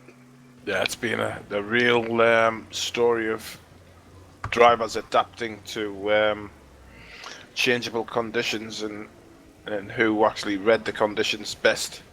Certainly some overcame them better than others, and I think some will be looking at themselves and trying to improve for sure. But overall, I think it was a great, interesting fight at the front. Tactically, it had everything, and incidents-wise, it was full of them. That's for sure. But Atlantic held on, came away with their first win of the season. So it's congratulations to everybody involved at Atlantic. At least they can go into the final race of the season. We'll really look forward to it at Sebring.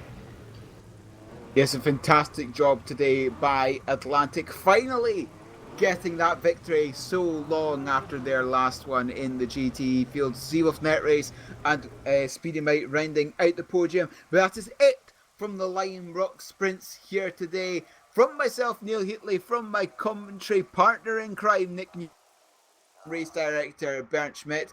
That is it. So join us in 4 weeks' time for the final VLMS race.